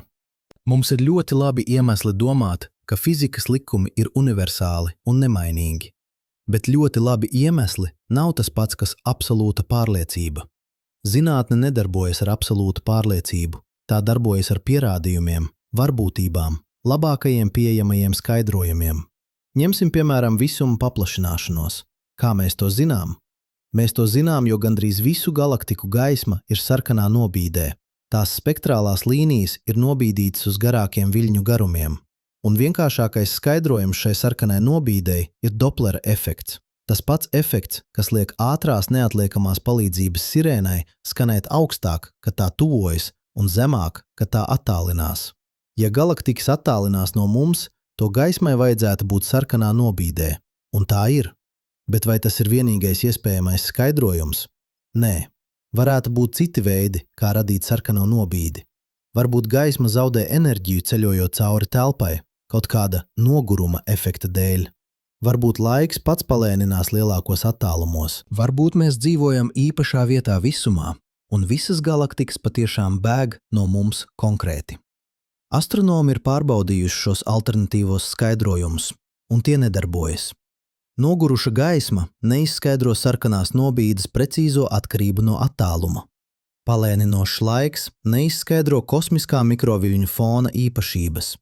Īpaša vieta visumā ir pretrunā ar visu, ko mēs zinām par visuma viendabīgumu lielākos mērogos. Visuma paplašināšanās ir labākais skaidrojums, kas atbilst visiem novērojumiem, bet tas ir labākais skaidrojums, nevis vienīgais iespējamais skaidrojums.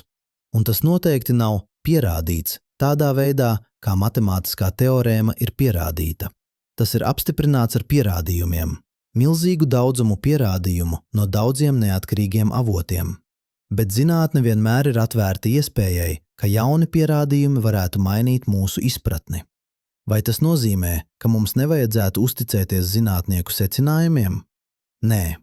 Tas nozīmē, ka mums vajadzētu saprast, kā zinātne darbojas.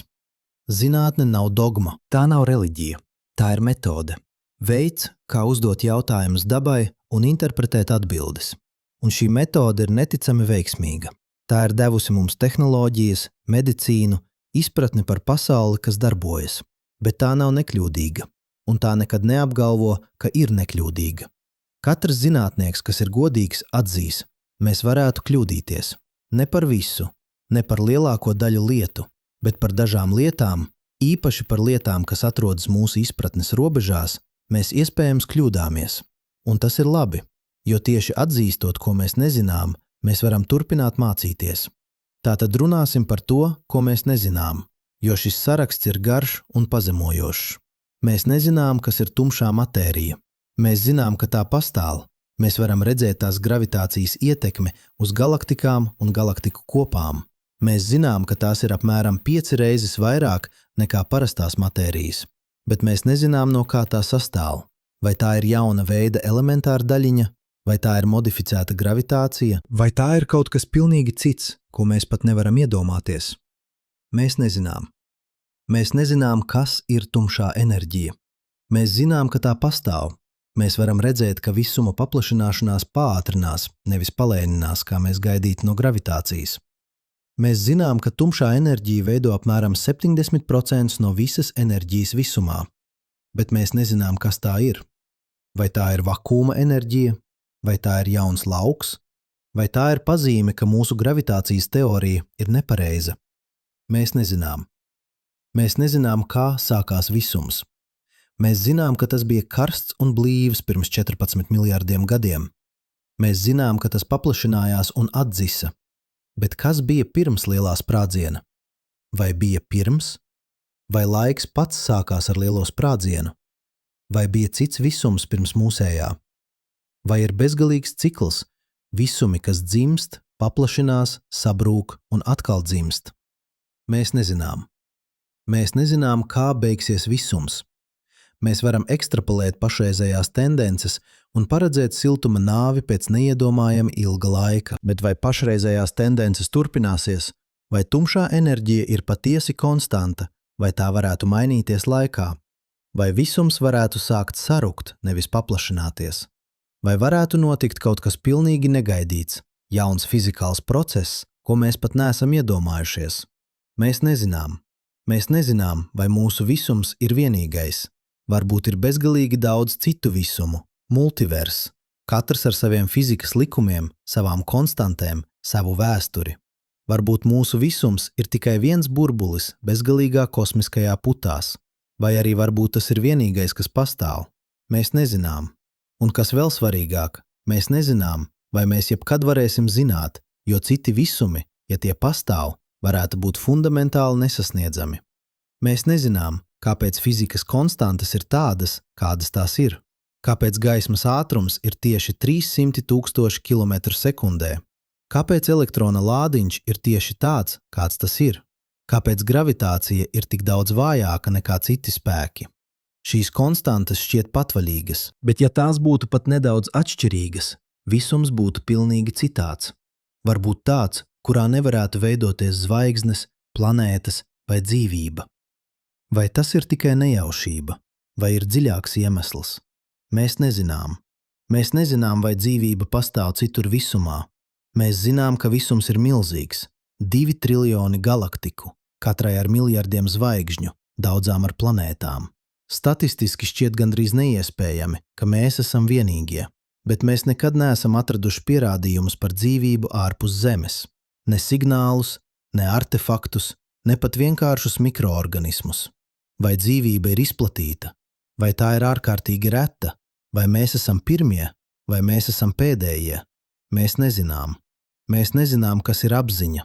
Mēs zinām, ka tā rodas no smadzeņu aktivitātes. Mēs varam kartēt, kuras smadzeņu daļas ir aktīvas, kad mēs domājam, jūtam, atceramies. Bet mēs nezinām, kā fizikāli procesi, elektroni, kas kustas caur neironiem, rada subjektīvu pieredzi. Kā matērija kļūst apzinīga? Vai apziņa ir fundamentāla visuma īpašība, vai tā ir tikai sarežģītu sistēmu blakus parādība? Mēs nezinām. Un mēs nezinām, kas ir laiks. Mēs varam izmērīt laiku. Mēs varam redzēt, ka tas iet lēnāk vai ātrāk atkarībā no gravitācijas un ātruma. Mēs varam redzēt, ka tas ir saistīts ar telpu, vienotā telpa laika struktūrā. Bet kas laiks patiešām ir? Kāpēc tas plūst tikai vienā virzienā? Kāpēc mēs atceramies pagātni, bet ne nākotni? Vai laiks ir fundamentāls, vai tas ir ilūzija, veids, kā mūsu smadzenes organizē informāciju? Mēs nezinām. Šie nav maznozīmīgi jautājumi. Tie ir fundamentāli jautājumi par realitātes dabu. Un godīgā atbilde uz katru no tiem ir mēs nezinām. Bet, un šis ir milzīgs bet, fakts, ka mēs nezinām visu, nenozīmē, ka mēs nezinām neko. Mēs zinām milzīgu daudzumu. Mēs zinām, kā zvaigznes darbojas. Mēs zinām, kā galaktikas veidojas. Mēs zinām visuma vecumu ar precizitāti līdz dažiem miljoniem gadu. Mēs zinām, no kā sastāv atomi. Mēs zinām, kā gaisma miedarbojas ar matēriju. Mēs zinām gravitācijas likumus ar tādu precizitāti, ka varam nosūtīt kosmosa zondi uz Plutonu un trāpīt mērķī ar dažu kilometru precizitāti pēc 9 gadu ceļojuma. Zinātne nav perfekta, bet tā darbojas. Un tā darbojas tāpēc, ka tā ir godīga par saviem ierobežojumiem. Zinātnieki nemēģina izlikties, ka viņi zina vairāk nekā viņi zina. Viņi nemēģina aizpildīt robus savās zināšanās ar fantāziju vai vēlmīgo domāšanu. Viņi saka, mēs nezinām, bet mēs mēģinām noskaidrot. Un šī godīgums, šī gatavība atzīt nezināšanu, ir zinātnes lielākais spēks. Jo tikai atzīstot, ko mēs nezinām, mēs varam uzdot pareizos jautājumus. Tikai atzīstot savas kļūdas, mēs varam tās labot. Tikai atzīstot savas ierobežojumus, mēs varam tās pārvarēt. Tātad, kad es jums saku, ka visums paplašinās, ka galaktikas sadursies, ka zvaigznāja mainīs formu, es nesaku, ka tas ir absolūti, neapstrīdami, mūžīgi patiess. Es saku, ka tas ir labākais skaidrojums, kas atbilst visiem pieejamajiem pierādījumiem. Es saku, ka tūkstošiem zinātnieku visā pasaulē, izmantojot neatkarīgas metodes un neatkarīgus datus, ir nonākuši pie tiem pašiem secinājumiem. Es saku, ka šie secinājumi ir pārbaudīti, apstrīdēti, analizēti un apstiprināti atkal un atkal. Bet es arī saku, mēs varētu kļūdīties, ne par visu, bet par dažām lietām. Un ja jauni pierādījumi parādīs, ka mēs kļūdāmies, mēs mainīsim savas teorijas, jo tas ir tas, ko zinātne dara. Tā mācās, tā adaptējas, tā uzlabojas. Un šī ir atšķirība starp zinātni un dogmu. Dogma saka, šī ir patiesība un tā nekad nemainīsies. Zinātne saka, šis ir labākais skaidrojums, kas mums šobrīd ir, bet mēs esam atvērti labākiem skaidrojumiem, ja tādi parādīsies. Tātad, kad jūs dzirdat par kosmiskajiem atklājumiem, par tumšo matēriju, tumšo enerģiju, visuma paplašināšanos, galaktiku sadursmēm, neuztvēriet tos kā dogmu. Uztvēriet tos kā labākos pieejamos skaidrojumus, kas balstīti uz milzīgu daudzumu pierādījumu. Uztvēriet tos kā daļu no nepārtraukta meklējuma, nevis galīgo atbildi. Jo patiesība ir, un šī ir gan pazemojošā, gan iedvesmojoša patiesība.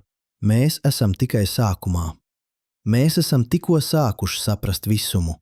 Mēs esam kā bērni, kas tikko iemācījušies lasīt, un tagad atver pirmo reizi milzīgu bibliotēku.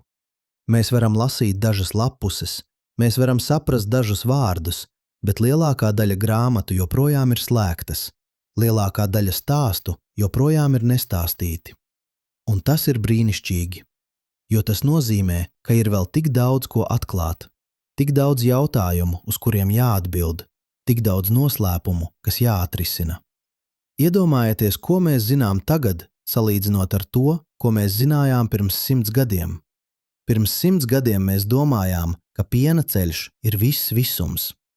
Mēs nezinājām par citām galaktikām, mēs nezinājām par visuma paplašināšanos, mēs nezinājām par lielo sprādzienu, mēs nezinājām par tumšo matēriju vai tumšo enerģiju. Mēs nezinājām par melnajiem caurumiem vai neitronu zvaigznēm.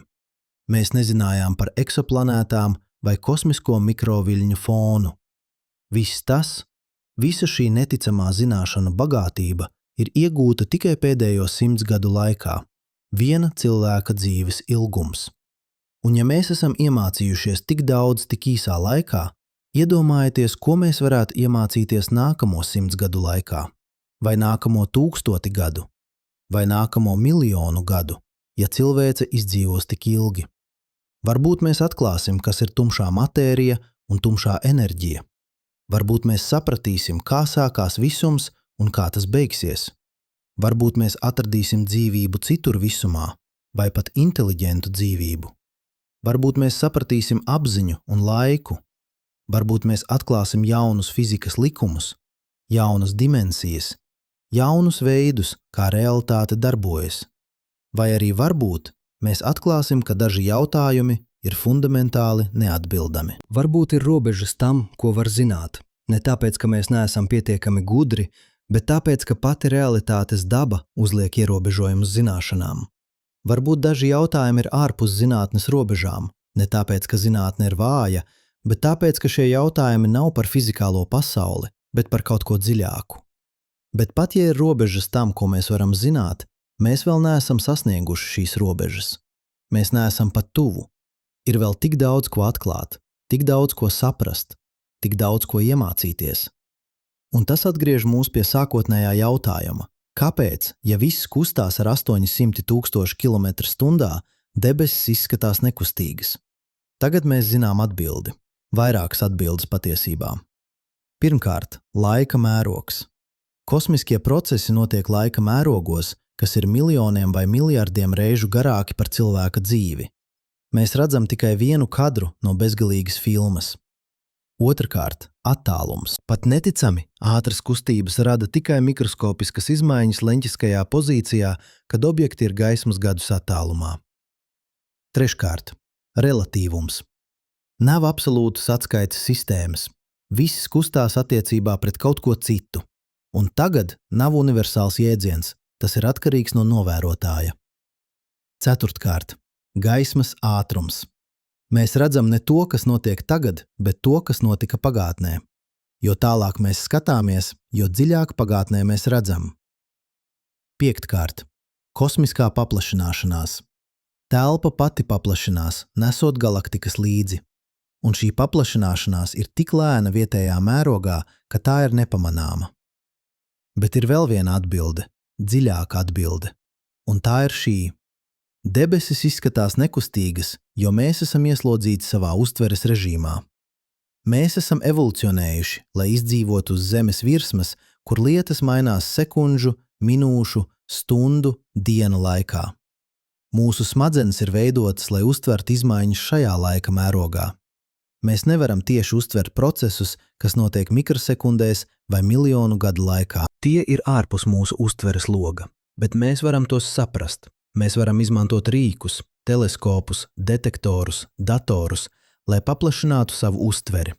Mēs varam izmantot matemātiku un loģiku, lai rekonstruētu procesus, ko mēs nevaram tieši novērot. Mēs varam izmantot iztēli, lai vizualizētu mērogus, kas ir ārpus mūsu tiešās pieredzes. Un tieši šī spēja pārvarēt savas bioloģiskās ierobežojumus ar intelektu, ir tas, kas padara mūs cilvēciskus. Mēs neesam tikai dzīvnieki, kas reaģē uz tūlītējiem stimuliem. Mēs esam būtnes, kas var domāt par pagātni un nākotni, par tālu un tuvu, par lielu un mazu. Mēs varam jautāt, kāpēc un kā un kas būtu ja. Mēs varam brīnīties.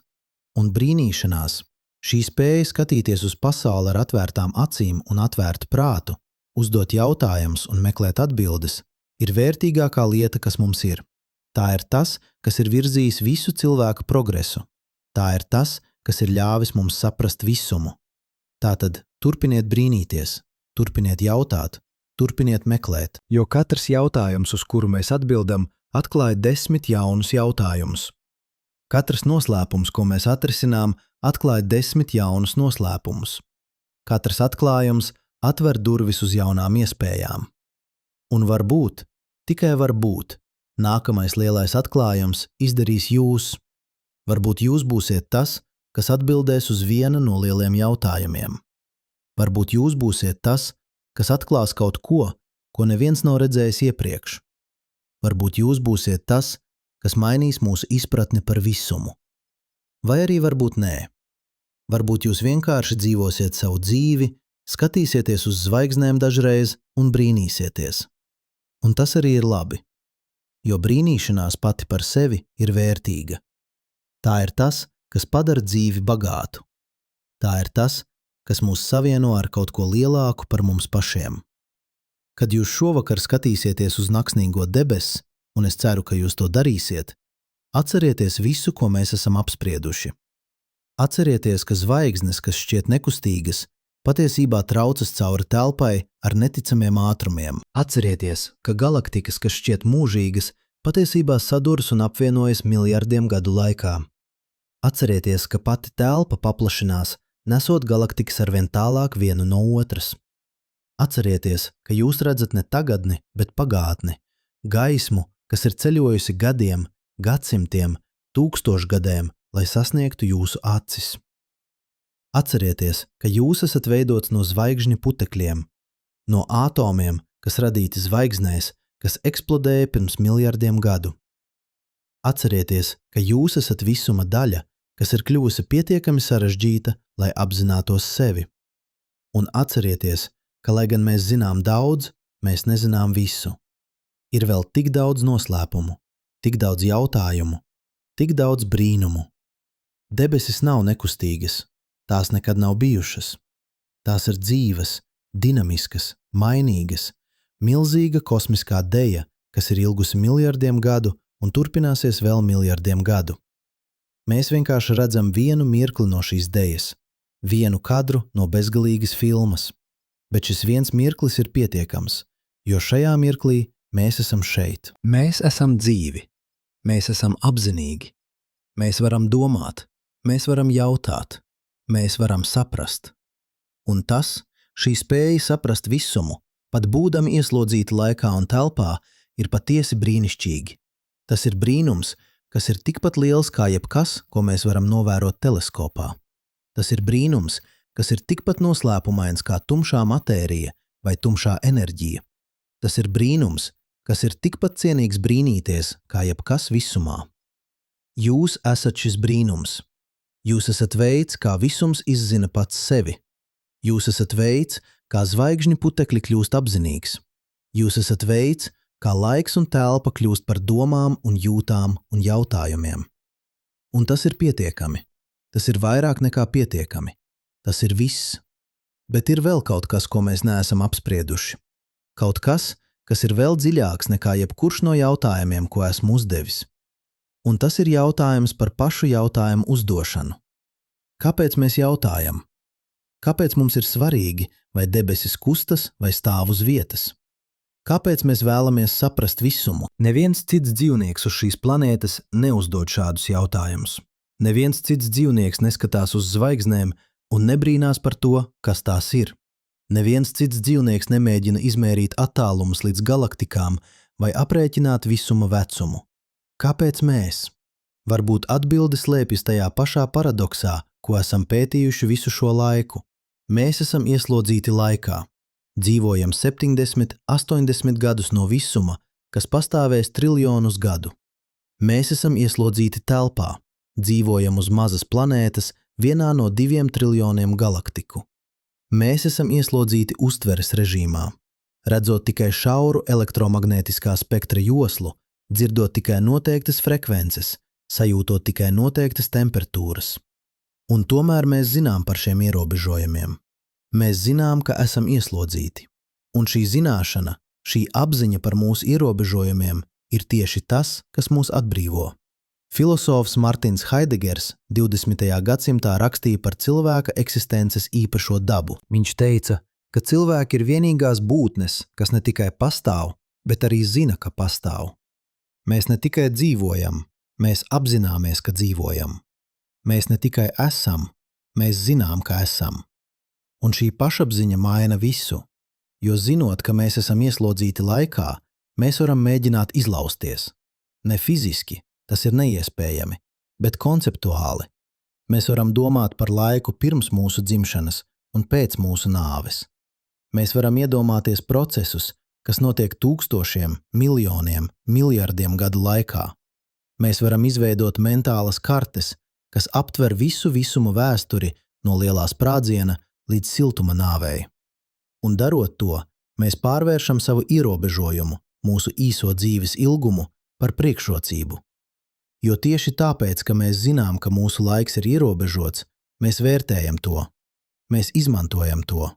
Mēs mēģinam saprast pēc iespējas vairāk tajā īsajā brīdī, kas mums ir dots. Ja mēs dzīvotu mūžīgi, varbūt mēs nebūtu tik zinkārīgi. Varbūt mēs domātu, kāda steidzība. Man ir bezgalīgi daudz laika, bet mēs nezinām, cik ilgi mums ir. Mēs zinām tikai, ka tas nav ilgi. Un šī zināšana, šī apziņa par mirstību ir tas, kas dzen mūs uz priekšu.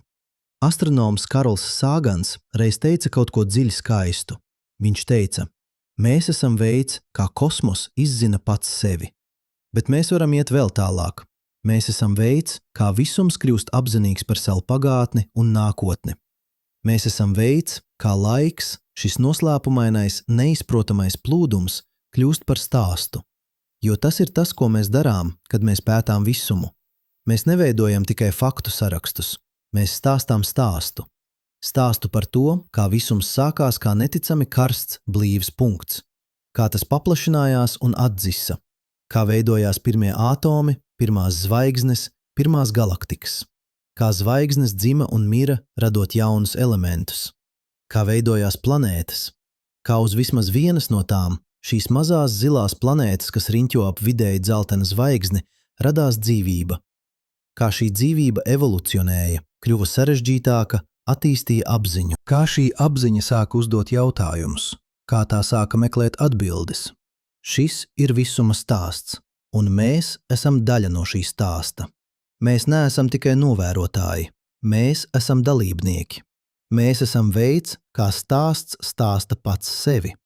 Bet šeit ir paradoks, jo, lai gan mēs varam stāstīt šo stāstu, mēs nezinām, kā tas beigsies. Mēs varam ekstrapolēt, Mēs varam paredzēt siltuma nāvi pēc neiedomājama ilga laika, bet vai tas patiešām ir beigas? Vai varētu būt kaut kas pēc tam? Jauni visumi, kas dzimst no kvantu fluktuācijām, cikli, kas atkārtojas bezgalīgi, vai arī kaut kas pilnīgi cits, ko mēs pat nevaram iedomāties? Mēs nezinām, un varbūt mēs nekad neuzzināsim, jo dažas lietas varētu būt fundamentāli neizzināmas. Ne tāpēc, ka mēs neesam pietiekami gudri, bet tāpēc, ka pati realitātes daba uzliek robežas zināšanām. Fiziķis Werners Heisenbergs 20. gadsimtā atklāja kaut ko satriecošu. Viņš atklāja, ka ir fundamentāla robeža tam, cik precīzi mēs varam izmērīt noteiktas daļiņas īpašības. Jo precīzāk mēs izmērām daļiņas pozīciju, jo mazāk precīzi mēs varam izmērīt tās impulsu. Un otrādi. Šī nav tikai tehniska problēma. Tā nav tikai mūsu instrumentu ierobežojums. Tā ir fundamentāla realitātes īpašība. Heisenberga nenoteiktības princips saka, ka visums pats ir fundamentāli nenoteikts. Ir lietas, ko nevar zināt. Ne tāpēc, ka mēs neesam pietiekami gudri vai mūsu tehnoloģija nav pietiekami laba, bet tāpēc, ka šīs lietas nav noteiktas. Tās nepastāv kā noteiktas vērtības, līdz mēs tās izmērām. Kas tas nozīmē? Vai tas nozīmē, ka realitāte ir atkarīga no novērotāja? Vai tas nozīmē, ka visums kaut kādā veidā ir radīts ar apziņu? Vai tas nozīmē kaut ko pilnīgi citu? Mēs nezinām. Fiziķi joprojām strīdās par kvantu mehānikas interpretāciju. Daži saka, ka daļiņas patiešām nepastāv noteiktā stāvoklī, līdz tās tiek novērotas. Citi saka, ka pastāv bezgalīgi daudz paralēli visumi, kuros realizējas visas iespējamās iznākumi. Vēl citi saka, ka mēs vienkārši neesam pareizi saprātuši jautājumu, bet šeit ir fascinējošā daļa. Neatkarīgi no tā, kura interpretācija ir pareiza, fakts paliek. Ir robežas tam, ko var zināt. Ir jautājumi, uz kuriem nav atbilžu.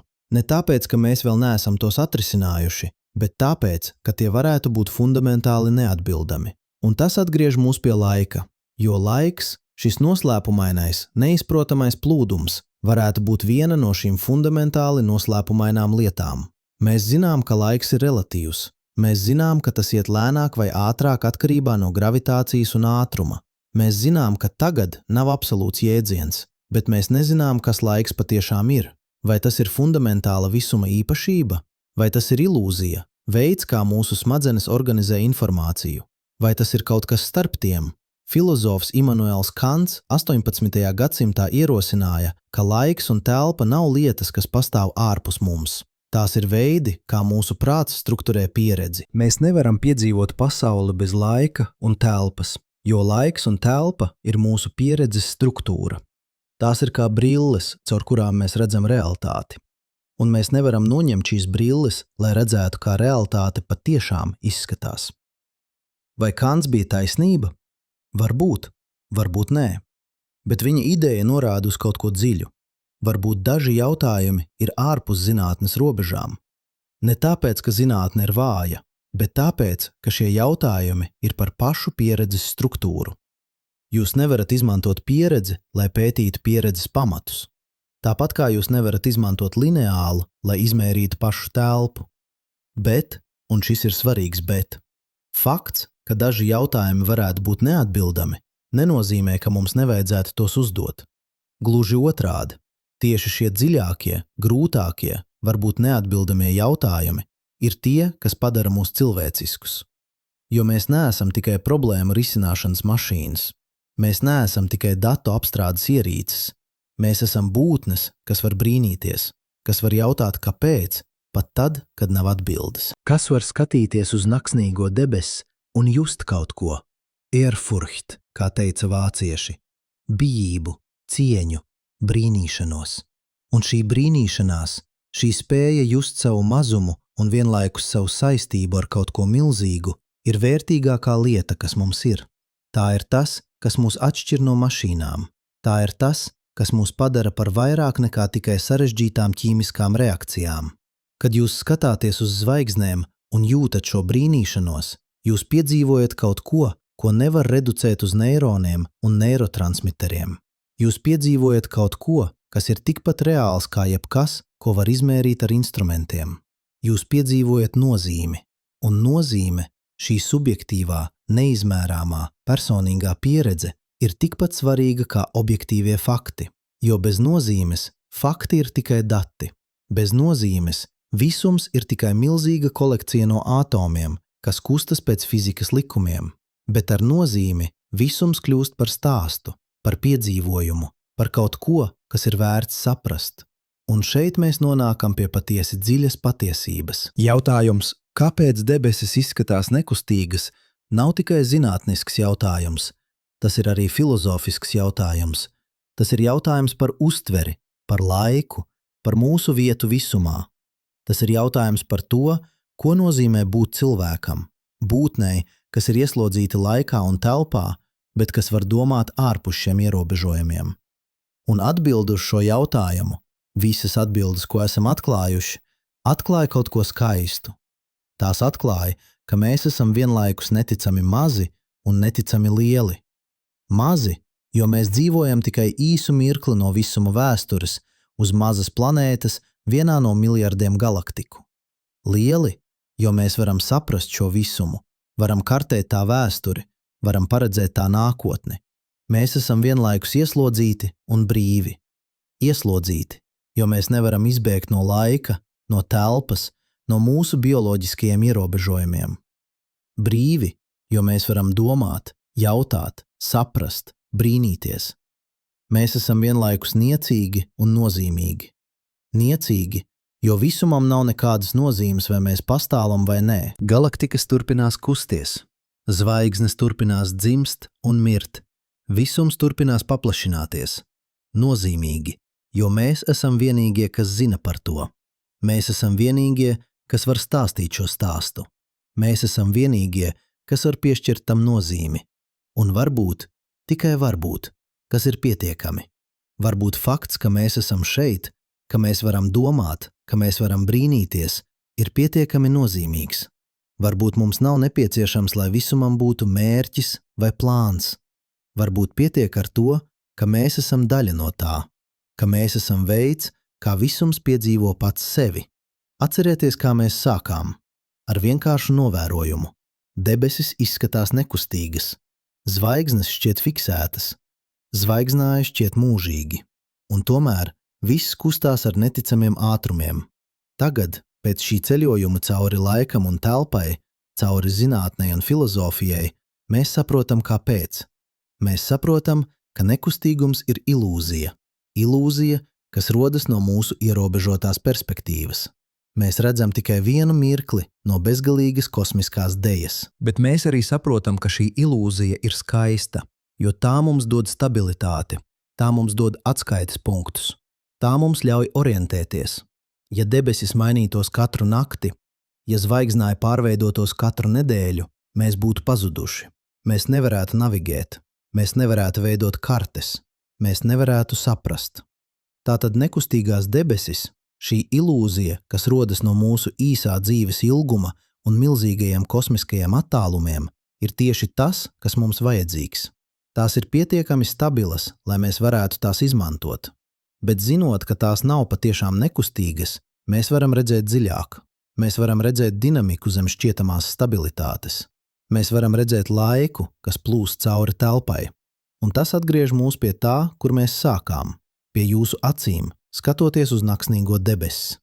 Šovakar, kad jūs skatīsieties uz zvaigznēm, un es patiešām ceru, ka jūs to darīsiet, jūs redzēsiet tos pašus gaismas punktus, ko redzējāt vakar, un aizvakar, un pirms gada. Tieši tās pašas zvaigznes, ko redzēja jūsu vecvecāki. Ko redzēja Džordžs Vašingtons, ko redzēja Jūlijs Cēzars, ko redzēja senās Ēģiptes faraoni. Bet tagad jūs zināt patiesību. Jūs zināt, ka šīs zvaigznes kustās, ka tās dzimst un mirst, ka tās veido un iznīcina elementus, ka tās ir daļa no milzīgas galaktikas, kas pati kustās cauri kosmiskajam tīklam, ka visa šī struktūra paplašinās, evolucionē, mainās. Jūs zināt, ka gaisma, ko jūs redzat, ir ceļojusi gadiem, gadsimtiem, tūkstošgadēm, ka jūs skatāties uz pagātni, ka jūs redzat ne to, kas ir, bet to, kas bija. Jūs zināt, ka jūs esat veidots no šīm zvaigznēm, ka katrs ātoms jūsu ķermenī, ogleklis jūsu šūnās, Dzels jūsu asinīs, kalcijs jūsu kaulos ir radīts zvaigžņu kodolsintēzes procesā un izkliedēts supernovu sprādzienos. Jūs zināt, ka jūs esat visuma daļa, ne tikai tajā, bet no tā. Ne tikai novērotājs, bet dalībnieks. Ne tikai skatītājs, bet aktieris kosmiskajā drāmā. Un zinot to visu, jūs varat redzēt zvaigznes ar jaunām acīm. Ne tikai kā gaismas punktus tumšajā debesī, bet kā logus uz bezgalīgu, dinamisku, mainīgu visumu. Kā saites ar pagātni un nākotni. Kā atgādinājumus par jūsu vietu šajā milzīgajā, noslēpumainajā, brīnišķīgajā realitātē. Debesis nav nekustīgas, tās nekad nav bijušas, bet ilūzija, ka tās ir nekustīgas, šī skaistā, nepieciešamā ilūzija, ir tieši tas, kas ļauj mums redzēt dziļāk. Tieši tāpēc, ka mēs zinām, ka zvaigznes šķiet nekustīgas, bet patiesībā kustas, mēs varam novērtēt gan šķietamo stabilitāti, gan slēpto dinamiku. Mēs dzīvojam starp diviem pasaulēm. Pasaulē, ko mēs varam tieši piedzīvot, pasaulē, kurā debesis ir nekustīgas, zvaigznes ir mūžīgas, laiks plūst vienmērīgi. Un pasaulē, ko mēs varam saprast, pasaulē, kurā viss kustās, viss mainās, viss evolucionē. Abas šīs pasaules ir reālas, abas ir patiesas, un mēs esam pietiekami paveicīgi, lai dzīvotu abās vienlaikus. Tātad, kad jūs šovakar skatīsieties uz zvaigznēm, atcerieties, jūs redzat vienlaikus ilūziju un patiesību. Ilūziju par nekustīgumu, patiesību par kustību. Un abas ir skaistas, abas ir vērtas brīnīties, jo galu galā varbūt tas ir tas, ko nozīmē būt cilvēkam. Dzīvot starp ilūziju un patiesību, starp uztveri un izpratni, starp mirkli un mūžību, starp mazo un lielo, starp zināmo un nezināmo. Mēs esam būtnes, kas var redzēt zvaigznes un zināt, ka tās kustas, pat ja mēs nevaram redzēt to kustību, kas var dzīvot īsu mirkli un saprast mūžību, kas var būt mazi un domāt lielu. Un tas, šis paradokss, šī spriedze starp mūsu ierobežojumiem un mūsu spējām ir tas, kas padara dzīvi nozīmīgu. Ja mēs būtu bezgalīgi, ja mēs zinātu visu, ja mēs varētu redzēt visu, varbūt nebūtu nekā, par ko brīnīties, varbūt nebūtu nekā, ko meklēt, bet mēs neesam bezgalīgi. Mēs nezinām visu, mēs nevaram redzēt visu, un tieši tāpēc mēs varam brīnīties. Tieši tāpēc mēs varam meklēt. Tieši tāpēc mēs varam atrast nozīmi. Debesis izskatās nekustīgas, bet tagad jūs zināt, ka tās nav. Un šī zināšana, šī izpratne par to, kas slēpjas zem virsmas, ir dāvana. Tā ir dāvana, ko zinātne mums ir devusi. Dāvana, ko zinkārība mums ir devusi. Dāvana, ko brīnīšanās mums ir devusi. Pieņemiet šo dāvanu, izmantojiet to, dalieties ar to un turpiniet brīnīties, jo visums ir milzīgs, noslēpumains, brīnišķīgs, un jūs esat daļa no tā. Jūs esat veids, kā visums izzina pats sevi. Jūs esat veids, kā zvaigznes kļūst apzinīgas. Jūs esat veids, kā laiks kļūst par stāstu. Un tas ir pietiekami. Tas ir vairāk